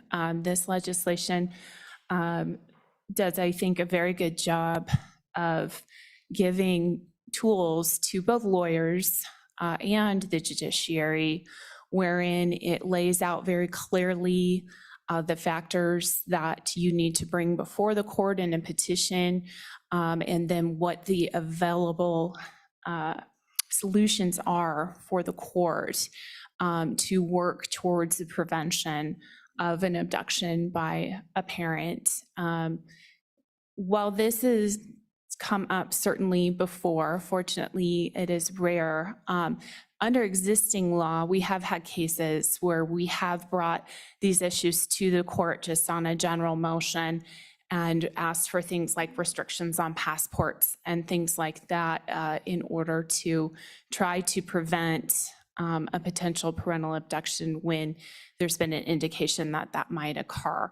And while we have been successful without this legislation in some cases in obtaining those kinds of orders from our state court, this is certainly much more helpful because it does do a very good job of giving, again, like I said, both the lawyers all of the things that they can request, and then gives a much better guidance to our judiciary so that they know distinctly all of the things now under this legislation that they would be able to order in order to prevent an abduction, where right now those orders have really only come on their discretion. Questions for Ms. Lamb? I have one. Yes. As I went through here, some of these provisions that the court can order frankly seem to be more valuable than the others, right? Clearly travel restrictions, taking a passport, posting a bond. I see those as being particularly valuable, but, requiring that someone post a travel itinerary and, names and addresses of people you're going to be in contact with in another country. Say to me, if I'm going to abduct a child, if I don't have to necessarily be all that honest about telling the court in advance what my travel itinerary is going to be. So I didn't see all of that as being particularly helpful, but some of it I thought does serve a deterrent effect and creates kind of a toolbox, if you will. That's just kind of my size up of what I saw in this bill. Anyone else? Okay, Mr. Chairman, you're back. You want to take the seat? I'm back. Thank you, Mr. Co-Chairman. We are in consideration of draft 44. Anything, committee? Okay, thank you very much. Is there anyone else who would like to come forward and testify on this bill? Good afternoon. Thank you for your patience. Good afternoon, Mr. Chairman, members of the committee. My name is Elisa Butler. I'm the State Court Administrator for the Wyoming Judicial Branch. One of the things that we are attempting to do as you all create legislation moving forward is to let you know how these could impact the judiciary. And so this is just one of those times when we wanted to let you know that this potentially could increase the workload of the judges, just simply by the fact that these are going to be additional hearings. They could be very long hearings. And then depending on whether or not an ex parte order is issued, the requirement is that there's a hearing the following day, which is pretty difficult in the district courts. So this is obviously a policy question. This is just an effort to alert you to some of the increased workload that this could pose for our courts throughout the state.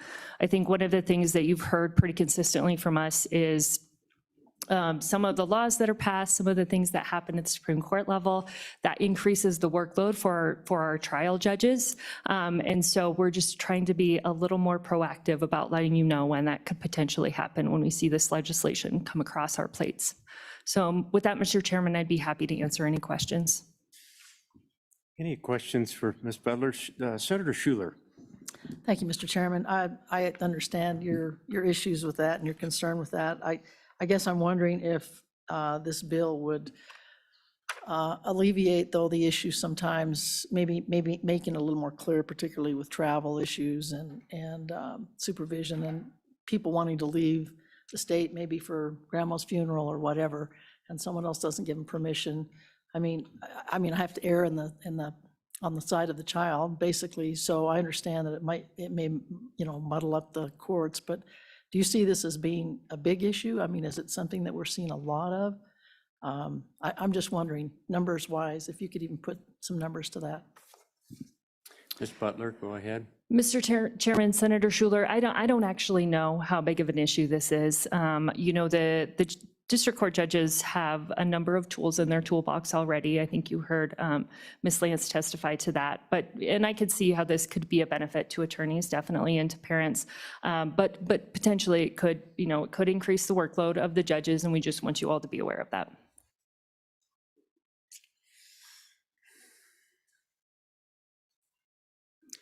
Ms. Butler, thank you. Appreciate it. Thank you, Mr. Chairman. Anybody else want to come forward on LSO 44, the draft bill on uniform child abduction? Anyone online?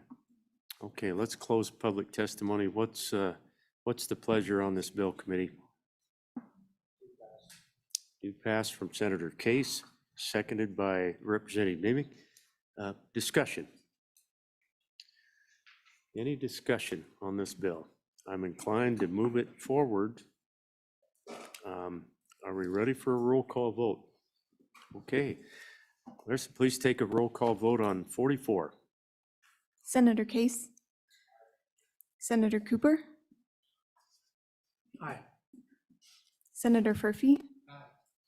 Senator Schuler? Aye. Representative Chestek? Aye. Representative Crago? Aye. Representative Haroldson? Aye. Representative Jennings? No. Representative Nemick? Aye. Representative Oakley? Aye. Representative Provenza, excused. Representative Rodriguez-Williams? Aye. Co-Chairman Washit? Aye. Chairman Landon? Aye. Okay, committee. Clarissa, that you have a count on that? I think we had a no, but that passes, and we'll see that in the session. Let's take up LSO 46. Katie, can you walk us through interference with parent-child contact? Chairman Landon, this is 24 LSO 46, interference with parent-child contact, working draft 0.4. This bill draft creates a new criminal statute in Title VI. Subsection A defines child custody determination and physical custody by cross-referencing definitions contained in the Uniform Child Custody Jurisdiction and Enforcement Act. Subsection B provides that a person who has been granted physical custody or visitation with a child pursuant to a child custody determination is guilty of interference with parent-child contact if the person willfully prevents, obstructs, or frustrates the rights of another person entitled to physical custody or visitation with the child pursuant to a child custody determination.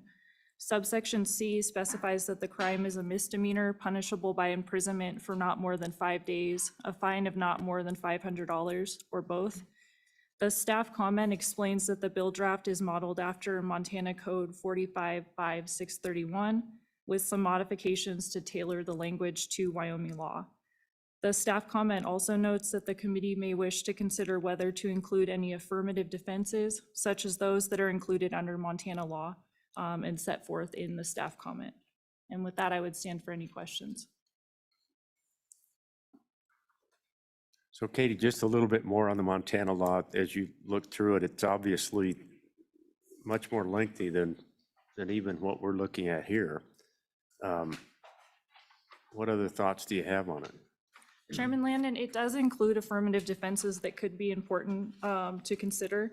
So there's no offense if the act is committed with consent of the person who's entitled to parent-child contact. There's no offense if the individual acts under an existing court order. No offense if they act with reasonable cause. And then there's also a provision where if they return the child before arrest and it's the first commission, there's no offense. I did look and do some research on custodial interference, which is our current felony statute 62204, because there were concerns about maybe that statute not being enforced. I didn't find much from the Wyoming Supreme Court on that statute. And then I also researched this statute under Montana law and didn't find a whole lot there either. Any questions, committee? Katie, thank you very much. Appreciate that. So do we have anybody from the county and prosecuting attorneys other than some good folks sitting up here? Okay. Ms. Lance, do you have anything for this one?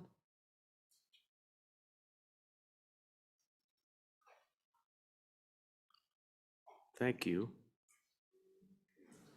Mr. Chairman, again, Beth Lance, attorney in Cheyenne. This statute or I should say legislation as written, as was mentioned, would fall into the statutes essentially right after where we currently have as a crime, but only as a felony. Similarly, the interference with child custody. That is a felony with up to, I believe, 5 years. And so obviously that would, if that were prosecuted, that would be very serious. And I do think that that is why we almost never see that prosecuted. But within that felony, as was mentioned by your staff at LSO, there are affirmative defenses contained within there. And as was mentioned as well, when looking at, for example, Montana Code, even their misdemeanor did also contain affirmative defenses. When I spoke with family attorneys in general about this proposed bill, they can obviously see both sides. We've all had cases where we've represented parents that had potentially very good reasons for not following a court order and for withholding the visitation that the court order stated needed to occur. Unfortunately, these kinds of reasons are things such as an allegation that they had been molested in the other home, sometimes just things that are very serious. And so you can see why that parent would hold back returning that child to that other parent until that could be sorted out in civil court. But under this, the concern would be that that parent could be potentially immediately arrested and that child could be returned to that other parent with serious allegations such as that potentially pending. And so there's just concerns that were raised by family lawyers that they could foresee these kinds of scenarios, I would say. And so again, just some concerns that way.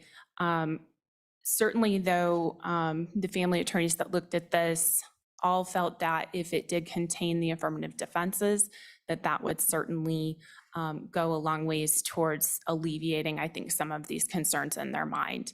That when there are potentially valid reasons to deny that visitation, that would then be allowed.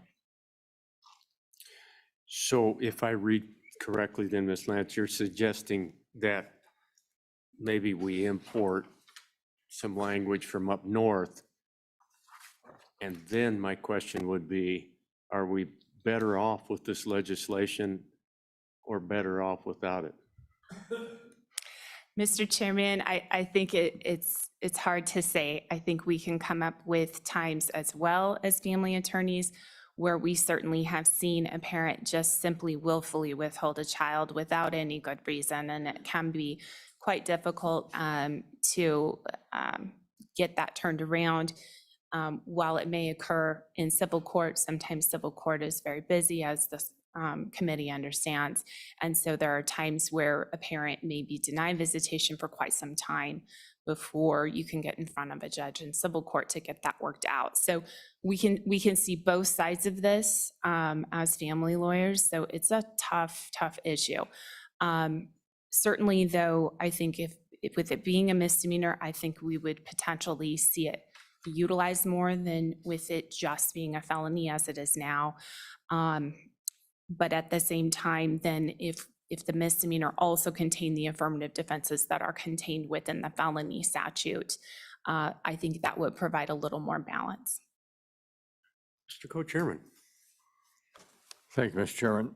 So this bill draft contains a non-typical misdemeanor penalty with not more than 5 days in jail and $500 fine or both. Not what we normally see in most of our misdemeanor crimes. Can you think of a rationale for why we wouldn't go with a typical misdemeanor penalty for these types of cases? 750 in 6 months.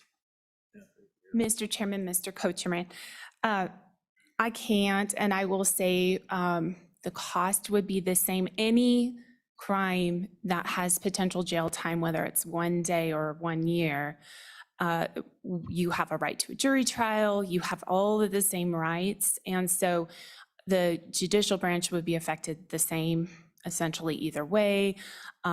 Prosecutors would be affected the same either way. They would either have to try a case or come to an agreement. You know, all of that would occur essentially the same way, regardless of whether it was a day or a year in imprisonment.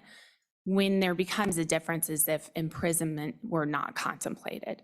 If it were a statute, a misdemeanor where only a fine could be imposed and not imprisonment, that would be a difference. But otherwise, I don't see much of a difference. Representative Oakley. Thank you, Mr. Chairman. Thank you, Ms. Lentz. I just want to continue on that sort of line and ask your opinion on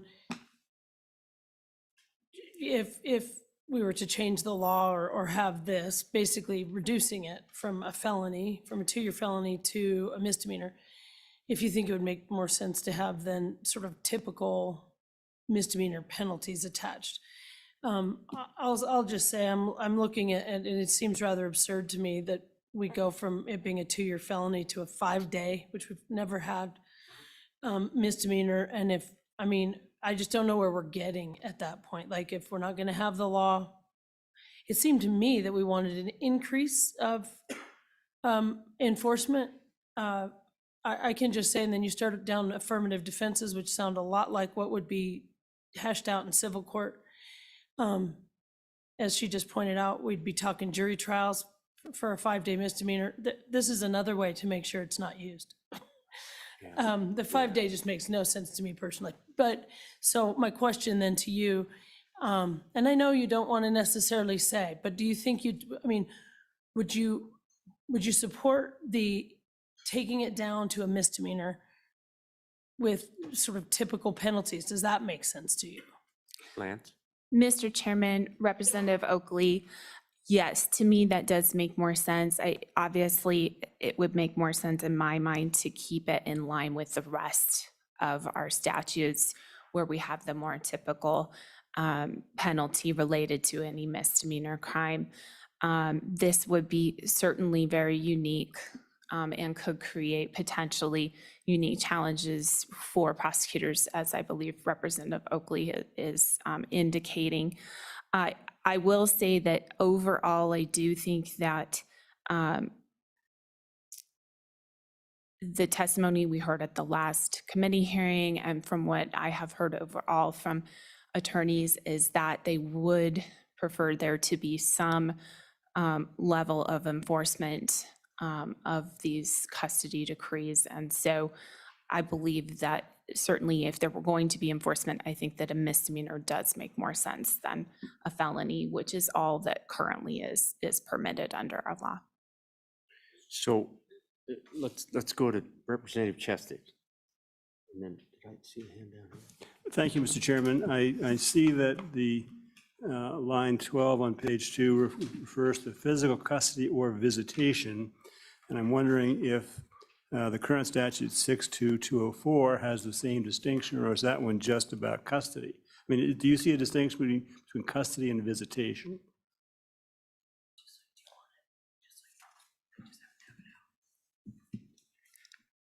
Mr. Chairman, Representative Chestic, there are decrees in which potentially a parent maybe doesn't have any visitation right, and you have one parent that has sole custody. So they may be trying to, with that language, be sure that we are discussing the different types of rights. So there could be a parent that has full custodial rights and a parent that has no visitation rights. That's what I'm assuming is trying to be covered with stating both custody and visitation. Follow up? Please. Thank you.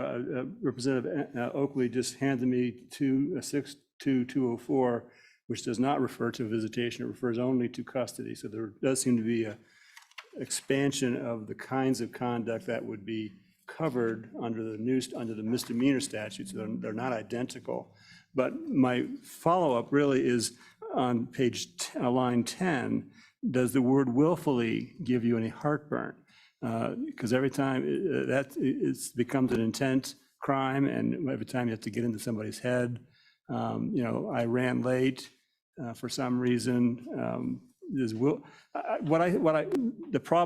potential problem I see with this is some kind of inadvertent or de minimis late return from a visitation might, for spouses who are at extreme odds with each other, might give a weapon to the one, to the person who was supposed to have custody. The one who's late getting the child back from a visitation might have committed a felony, and was it willful or not? I see all kinds of potential abuses of this between spouses who are extremely at odds with each other. Ms. Lance, have you ever seen that? Mr. Chairman, yes, unfortunately, we see a lot of that. I'm looking back at one of our judges going, Yeah, our district court judges know all too well. But yes, Representative Chestic, certainly we can all contemplate that unfortunately this could be used nefariously by a parent to call the police and do all of these things. Here's what I will offer. Parents are already calling the police all the time. The current situation is when law enforcement arrives, they're most often stating that this is a civil matter and we're going to do essentially nothing. They do often, of course, try to ensure that, there's nothing, of danger of rising to, violence or something like that. They, of course, want to diffuse any situation they can and use their skills to do so. But yes, unfortunately, we already have that. So I'm not sure how this potentially would change that scope. Mr. Chairman. Senator Case, and then back to Senator Schuler. Okay, Mr. Chairman, thank you. appreciate the lawyer's last two questions because it kind of gets at trying to move this thing forward a little bit. It seems like we all agree, we could agree that the 5-day misdemeanor doesn't make any sense. We agree that, Representative Oakley, do you agree that we should have an affirmative defense or not? Are you against an affirmative defense? Because I think the existence of an affirmative defense, and I want to ask Ms. Lance, goes to the willfully thing in a lot of ways. If we import the affirmative defense from the previous felonies piece, the first one is the action was necessary to preserve the child from immediate danger or his welfare. The second one is that the child was not less than 14 years old and the child was taken away or not returned at his own investigation and the second part is without intent to commit a criminal offense with or against the child. That seems to go to the willfully. I mean, how can you have both? So if we took this bill and made it a normal, I don't want to do felonies, normal misdemeanor and added the imported or referred back to the same affirmative defense, can we go home? Ms. Lance, hang on, we'll come to you, but let's go to Representative Oakley. Yeah. Thank you, Mr. Chair. Senator Case, I mean, I would agree. I don't think there's anything wrong with those affirmative defenses. I think a regular, if you will, so that would be either a 6-month or possibly a 1-year misdemeanor, I think is appropriate. I would suggest 6 months. We haven't discussed it. Ms. Lance was kind of just getting there, but we were talking about the availability of options. The other thing this does that a felony does not do is gives the option for a citation, for it to be handled that way, so that the officer on scene can say, this isn't going to happen. You're the one at fault. Here you go. Let the court handle it in a criminal matter if that was appropriate, which is I think what people have felt like wasn't there, because with a felony, officers can't just charge that. And Mr. Chairman. Go ahead, Senator. Totally agree, and I'd like to get Ms. Lance on this. If we have a crime that's too high of a penalty, it will get, there'll be less enforcement by law enforcement. We see that in a lot of different things. So this actually could help by encouraging law enforcement to be more proactive in this situation. Ms. Lance is just nodding her head. Hi. Senator Schuler, I'm sorry I jumped. That's past all right, you. no We worries. were supposed to come to you a long time ago. That's okay. I may have even forgotten what I was going to ask. No, I was actually going to piggyback a little bit on Representative Chestik's wordsmithing. I don't have an issue with willfully where it mentions that in 10 because it's in the statutes. What I have a problem with is it's frustrating to me that that's in there on 11. And is that in the statutes? And would you feel comfortable with, taking that out or leaving it in? I mean, there's got to be frustration every time there's an issue with parents. And I mean, it stuck out at me. So your comments on that would be appreciated. Ms. Lance, have you ever run into the word frustrates when you do your job? Mr. Chairman, I don't know that is a word that is specifically defined in criminal law, so it may not be helpful, and it may be more clear to remove words that are not currently defined. Impedes or interrupts. Senator. I don't think frustrated is an emotional, it's not to make you frustrated, it's to interfere with. So maybe there's a better word, but it's not to just get you mad. Okay. Ms. Lance, thank you. We really appreciate you being here. Absolutely. It means a lot. So, Ms. Thompson, would you like to come up and, boy, I bet your group gets a little bit of this. I bet you fully understand why we're taking this up. Mr. Chairman, Alan Thompson with Wascott. I've been looking through this and looking through this and looking through this, and At first glance, if you look at the last line under the notes section that says, return of the child before arrest is a defense only with respect to the first commission of interference. The fact that that's in apparently Montana state statute, return of the child before arrest, indicates that the existence of that whole statute is to use that statute to force the return of a child to where the child belongs. I think the intention seems to be that it's a good tool to help solve a short-term issue with custody, which then begs the question, how difficult is that determination? Right now, law enforcement officers are advised of these types of cases and provided with civil court documents that indicate visitation and awarding of custody and primary custody and physical custody and all these things. And what we find out oftentimes is that there's subsequent orders that post-date the ones that we look at. It's a very difficult thing to make a determination on, but as was mentioned before, the opportunity to write a misdemeanor citation and not make an arrest helps bring it before a court where it can be looked at more completely, maybe oftentimes with, well, no, it wouldn't be, but making an arrest in a situation like this, I think law enforcement would be hesitant to, based on the inability to understand the whole picture. So, Mr. Thompson, it feels like you're saying that this intermediate step, and we've talked about returning that to a normal misdemeanor in the language. We'll work the bill here in a minute, but it sounds like that would allow your people a little bit more of an option.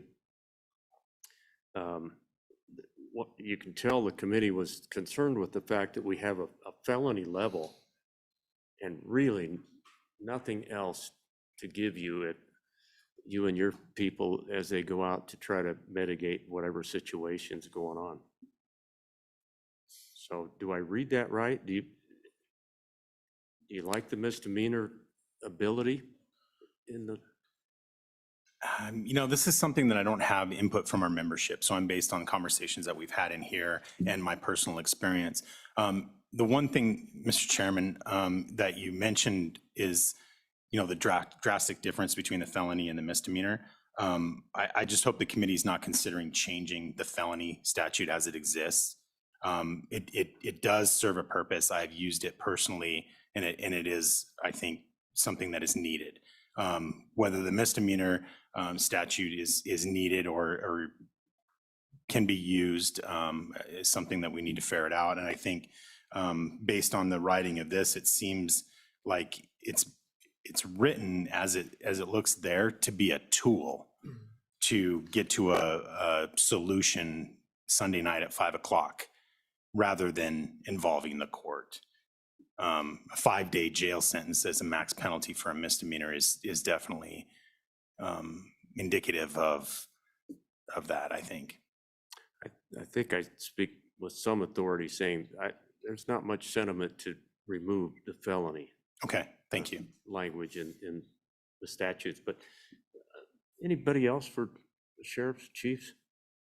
Thank you. Oh, Thank you, Mr. Chairman. Mr. Co-Chairman. So you pointed out how difficult it is for that officer out there on the street to try and fully appreciate the scope of these things. A lot of emotion oftentimes when these calls come in, and people handing you pieces of paper and you don't know whether they're the most recent, most complete, or even the original or accurate representation of what transpired in the courts. So do you think this is going to be a valuable tool for law enforcement, or is it just going to put our officers in a no-win situation where they have to make these determinations? I find these family law questions to be the most daunting work that we do on judiciary, and for the officers on the street to put them in this position where right now they can say, I don't think we have a crime here.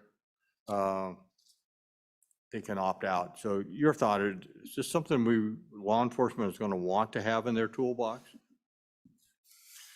Mr. Chairman, Mr. Co-Chair, Yes, some days they would like to have this in their toolbox. Some days they would not. I could say, What? I can say that the vast majority of people that we deal with in situations like this have differing opinions of what custody means to them. And simply explaining that this law exists and there's a penalty if you're violating this, if you're found guilty of it, there's this penalty. Oftentimes will diffuse that situation and people will come to some sort of agreement and no law enforcement action needs to be taken. But as you take that further into the investigation and try and later prove it in court, that's where that difficulty arises. So,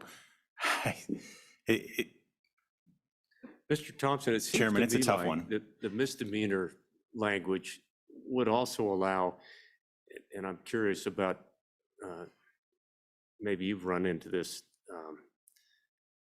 it would allow the opportunity, because some of your trips are return trips to the same location. It makes me wonder if that doesn't give you something else when you're at the door to say, if I have to come back again next week. It just feels like it'd be nice to be able to say, you're gonna have to sit in a jail cell for 6 months. Because I get that some of these are gray, some of them aren't. Some of them, I know that our chiefs and sheriff, they know exactly what's going on because the guy or the gal have done it before. Does that make sense? Have you run into that? I mean, it just seems like you know what you're walking out to a lot of times. Yes, Mr. Chairman, we get to that point where we have actual updated custody arrangements in our file system to track cases. And what we're doing is tracking allegations into a report format that's then subpoenaed or used in the civil court proceedings later on. So yes, to some extent, we're doing this already. I could see this as beneficial. I just worry that that we're not forced into a corner based on this statute to make a decision to charge or arrest, and that causes us more problems. I would need more input from our membership as a whole.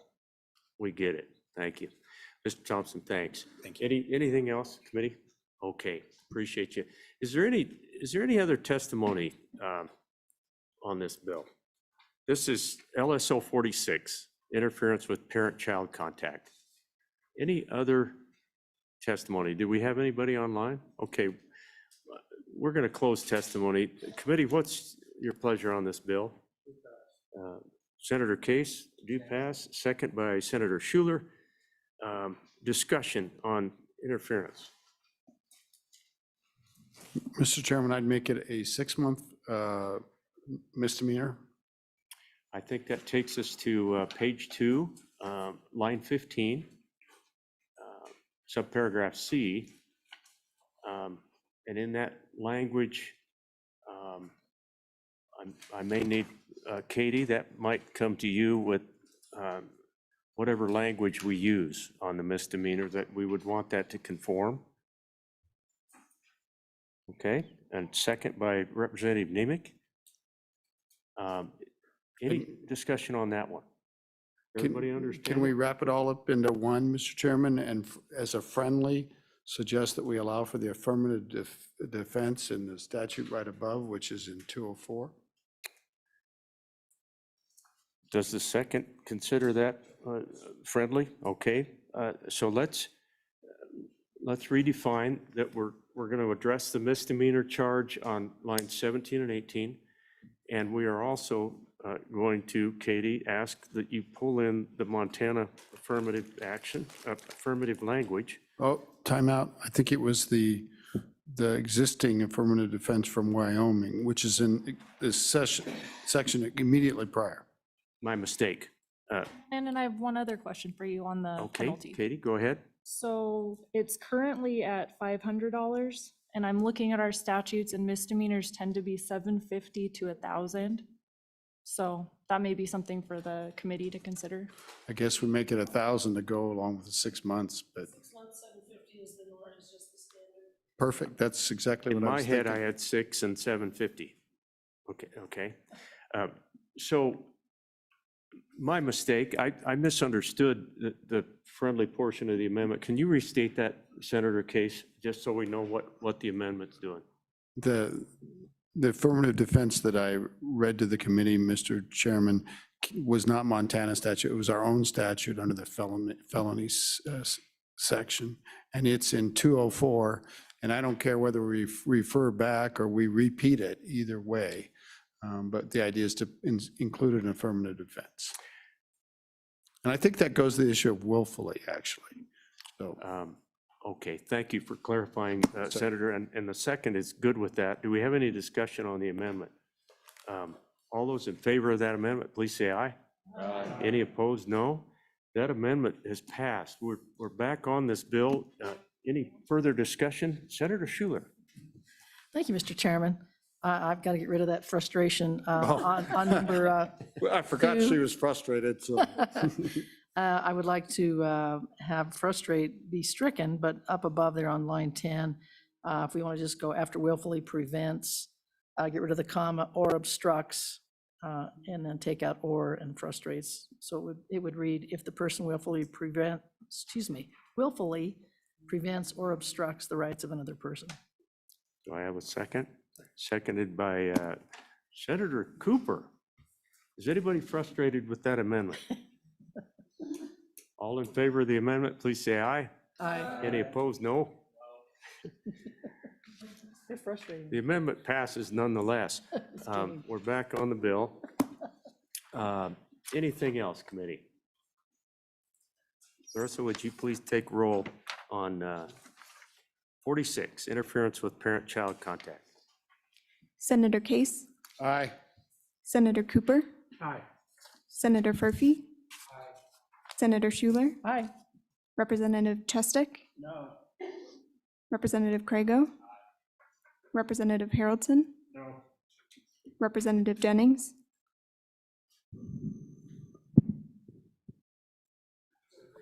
No. Representative Nemec? Representative Oakley? Aye. Representative Provenza excused. Representative Rodriguez-Williams? Aye.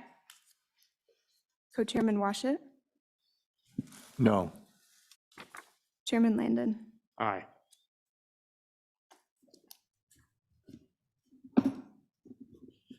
Mr. Chairman, we have 9 ayes, 4 noes, 1 excused. Okay, that 46 has passed the committee, and we'll go on to the session in February. Let's take up LSO 45, draft 45, educational neglect applicability. And Katie, back to you. Chairman Landon, members of the committee, this is 24 LSO 45, Educational Neglect Applicability, Working Draft .5. For reference, the committee directed LSO to draft a bill to reduce the educational neglect age from 7 to 5. To do this, the compulsory school attendance statute, section 21.4.102, needs to be amended because educational neglect is directly tied to the requirements in that statute. Section 21.4.102 currently requires children in the state to attend a public or private school from the age of 7 until the child turns 16 or completes 10th grade. Turning to page 2, line 3, the bill draft strikes 7th and inserts 5th into section 21.4.102A. On page 2, line 15, the bill draft repeals statutory provisions that appear to be irrelevant if the compulsory school attendance age is lowered from 7 to 5. And then on page 3, the committee may wish to specify whether the act applies beginning with the 2024 to 2025 school year or beginning with 2025 to 2026. And with that, I would stand for any questions. Thank you, Katie. Questions? Questions regarding the drafting of 45 educational neglect? Okay. I have a notion that the Wyoming Department of Education would like to weigh in on this. Thank you. Please come forward. And we really do appreciate you being here at this late hour. So, thank you, Mr. Chairman and members of the committee. Pleasure to be here, thank you. My name is Wanda Maloney, and I'm with the Department of Education, and I am here on behalf of the Superintendent of Public Instruction, Megan Degenfelder. And this is in regard to 24 LSO 45, educational neglect. And the superintendent does not support the reduction to age 5, and that is in terms of because she feels that this law would not, that parental discretion, at that age is important, and parents should have the opportunity to decide when they do put their child in school. And so whether the age of 7 is the correct age or whether the age of 6 is the correct age, the department has not had further conversations or determinations about that. So, quick question, Ms. Maloney, thank you again. When I read this, I really thought to myself, having served on the Education Committee for many years, I thought that our statutes indicated 6 years old. That's kind of the mandatory school age, is it not? What can you tell me about any other reference in our statutes to the age at which I mean, I get the hesitation on 5, but by the time we're of age to be in first grade, I thought our statutes required that, and I'm going to see if the staff can help us too, but what's your thoughts? And I would also, thank you, Mr. Chairman, I would also recollect that it is age 7 is my understanding, but I would further confirm that with LSO. So, Katie, can you help me with that? Why does 6 stick in my mind? Chairman Landon, I'm not quite sure. I did consult with our education experts at LSO, and this was the statute that we decided needed to be changed. And it is 7th birthday, falls on or before August 1st or September 15th. So 7th seems to be the age where we're requiring school attendance to begin. Okay, thank you, Ms. Maloney. Any questions of the Department of Education? Go ahead, Senator. Thank you, Mr. Chairman. This was actually something that one of the superintendents in my county had asked about a couple years ago because of the issues of parents waiting until kids are 7 years old and they get so far behind. And, we're really trying to, help our K-12 schools be more exciting and rewarding and make sure that they're doing the things that they need to do. But when you get a student that comes in that late, they're so far behind, it's really difficult to get them caught up. And so I know that he had really talked about the fact that that was one of the things that we needed to take a look at in our statutes. And so I think he's probably on the right path because with our reading, particularly, as we all know, those statistics say, by 3rd grade, if they're not reading, and if they're 7 and they're just now getting to school, they're behind. So what would you think about 6 instead of 5th birthday? What are your Ms. thoughts on Maloney, that? Did you discuss that in the department? We did not have those discussions, Chairman or Senator Schuler, but thank you for that information. Katie, go ahead. And then Representative Craigo. Chairman Landon, I'm guessing You that might have found the Representative, same thing. I think we probably found the same thing. So I think it's Article 7, Section 9 requires the legislature to make such further provision by taxation or otherwise as with the income arising from the general school fund will create and maintain thorough and efficient system of public schools adequate to the proper instruction of all youth of the state between the ages of 6 and 21, free of charge.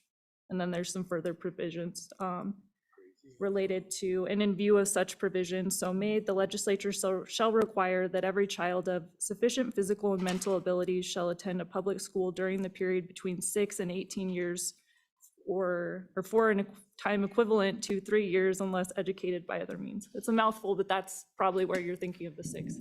Wow, you're the best. Thank you, Katie. I mean, I actually got one right today. So Representative Craigo, you didn't find something contradicting that, did you? I did, Mr. Chairman. So actually, if you go to 21-4-302, it says a pupil may register in the first grade in the public schools of the state in the year in which his 6th birthday falls on or before August 1 or September 15th if the child started kindergarten pursuant to approved request under 21-3-110. So really the issue, Ms. Maloney, and I would have been interested in any of your colleagues and what might have been kicked around had you had a visit about this bill. It's kind of like the senator pointed out, it feels like if you wait till your child is 7 years old before you register, or nearly 7, wow, you know, that's pretty late. That's second grade, right? That just seems a little late to me, but thank you. Certainly. Representative Craigo.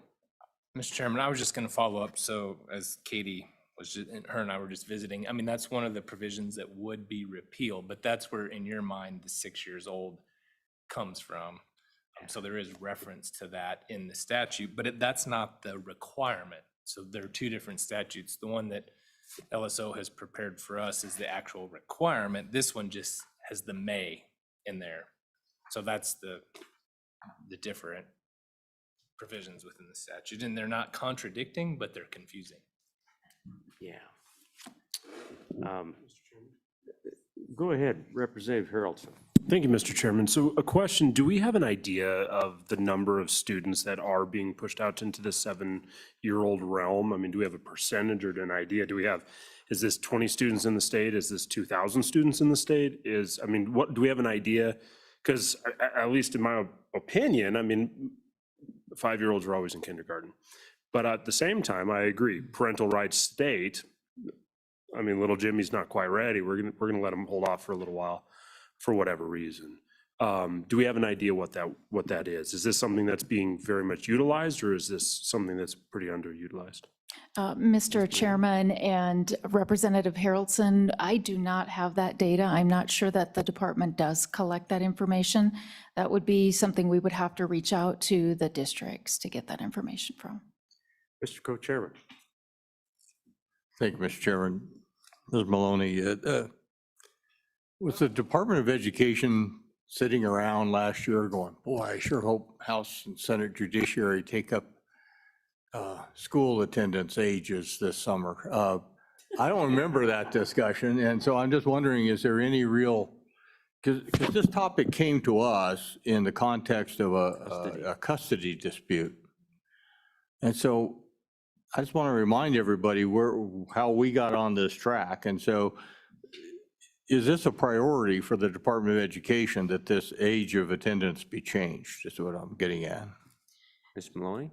Mr. Chairman, Representative Washat, it is not a priority at this time. This would not have come up, nor do we have our position is to leave it as is. Ms. Maloney, I don't see any other question. Thank you again for staying late with us and being here for. Absolutely. And our best to the superintendent. Anyone else want to testify on LSO 45, educational neglect? Educational neglect. Is there anyone online? Okay, I'm going to close testimony on this draft bill. Committee, what's the pleasure on this bill?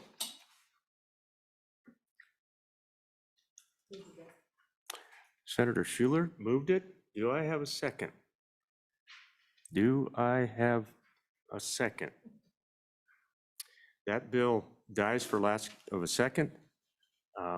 That's a bill that anyone can bring, and let us know if you plan to do so. Okay, so Mr. Fuller, that kind of wraps up the agenda for today. And I'd love for you, if you have some notes, maybe share them back to us just so you can tell us what we did. Today or the whole? Yeah, just for today, I think we already recapped yesterday, so thank you. Yep. So, Mr. Chairman, here are the committee's actions for today. The committee voted to sponsor the following three bills.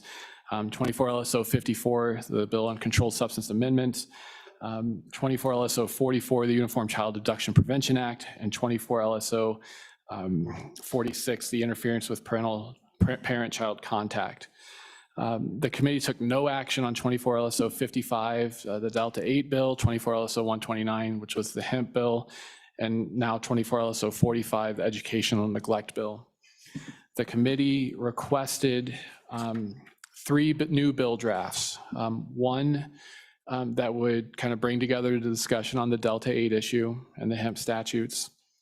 The second would be to take that West Virginia offense and make sure that is a registrable offense, or its equivalent Wyoming offense is registrable in Wyoming. And then a bill draft on 2023 House Bill 173, which was the post-records draft. Then the committee continued three bill drafts that were considered today to November: 24 LSO 56, the sex offender registration bill; 24 LSO 47, cold case investigation or cold case reporting; and 24 LSO 59, cold case investigations. Mr. Chairman, over the 2 days, the committee has voted, by my count, to sponsor 4 bills so far. Thank you, Mr. Fuller. Any questions of Mr. Fuller? Committee, just a couple of things. I think it's probably advisable that your two chairmen take up a couple things that, as I mentioned yesterday, may impact budget going forward. There are, several things that came up, including the testimony we received yesterday on the homeless situation in one of our big communities. Looming, we have something that I think the committee has indicated an interest to really get behind, and that's the diversion program. We've got treatment things. I want to be in position to support the Chief Justice, and that, I think, it would be professional of us to at least give that heads up to the Appropriations Committee. They will also be hearing about it, but some other things. And so we'll visit about that committee, and I think we can represent some of the things that have come up in our first 2 meetings and maybe consider forwarding a little memorandum to our colleagues. Okay, Mr. Co-Chairman, anything? I just want to express my appreciation to all the witnesses. Our chairs are more comfortable than those out there in the audience, and some of you have been in those chairs a lot. And so I just appreciate the fact that folks have been here and spent the time with us for as long as they have. And it makes a difference in our ability to do the work that we have to do when we can hear from the people in the field. So thank you.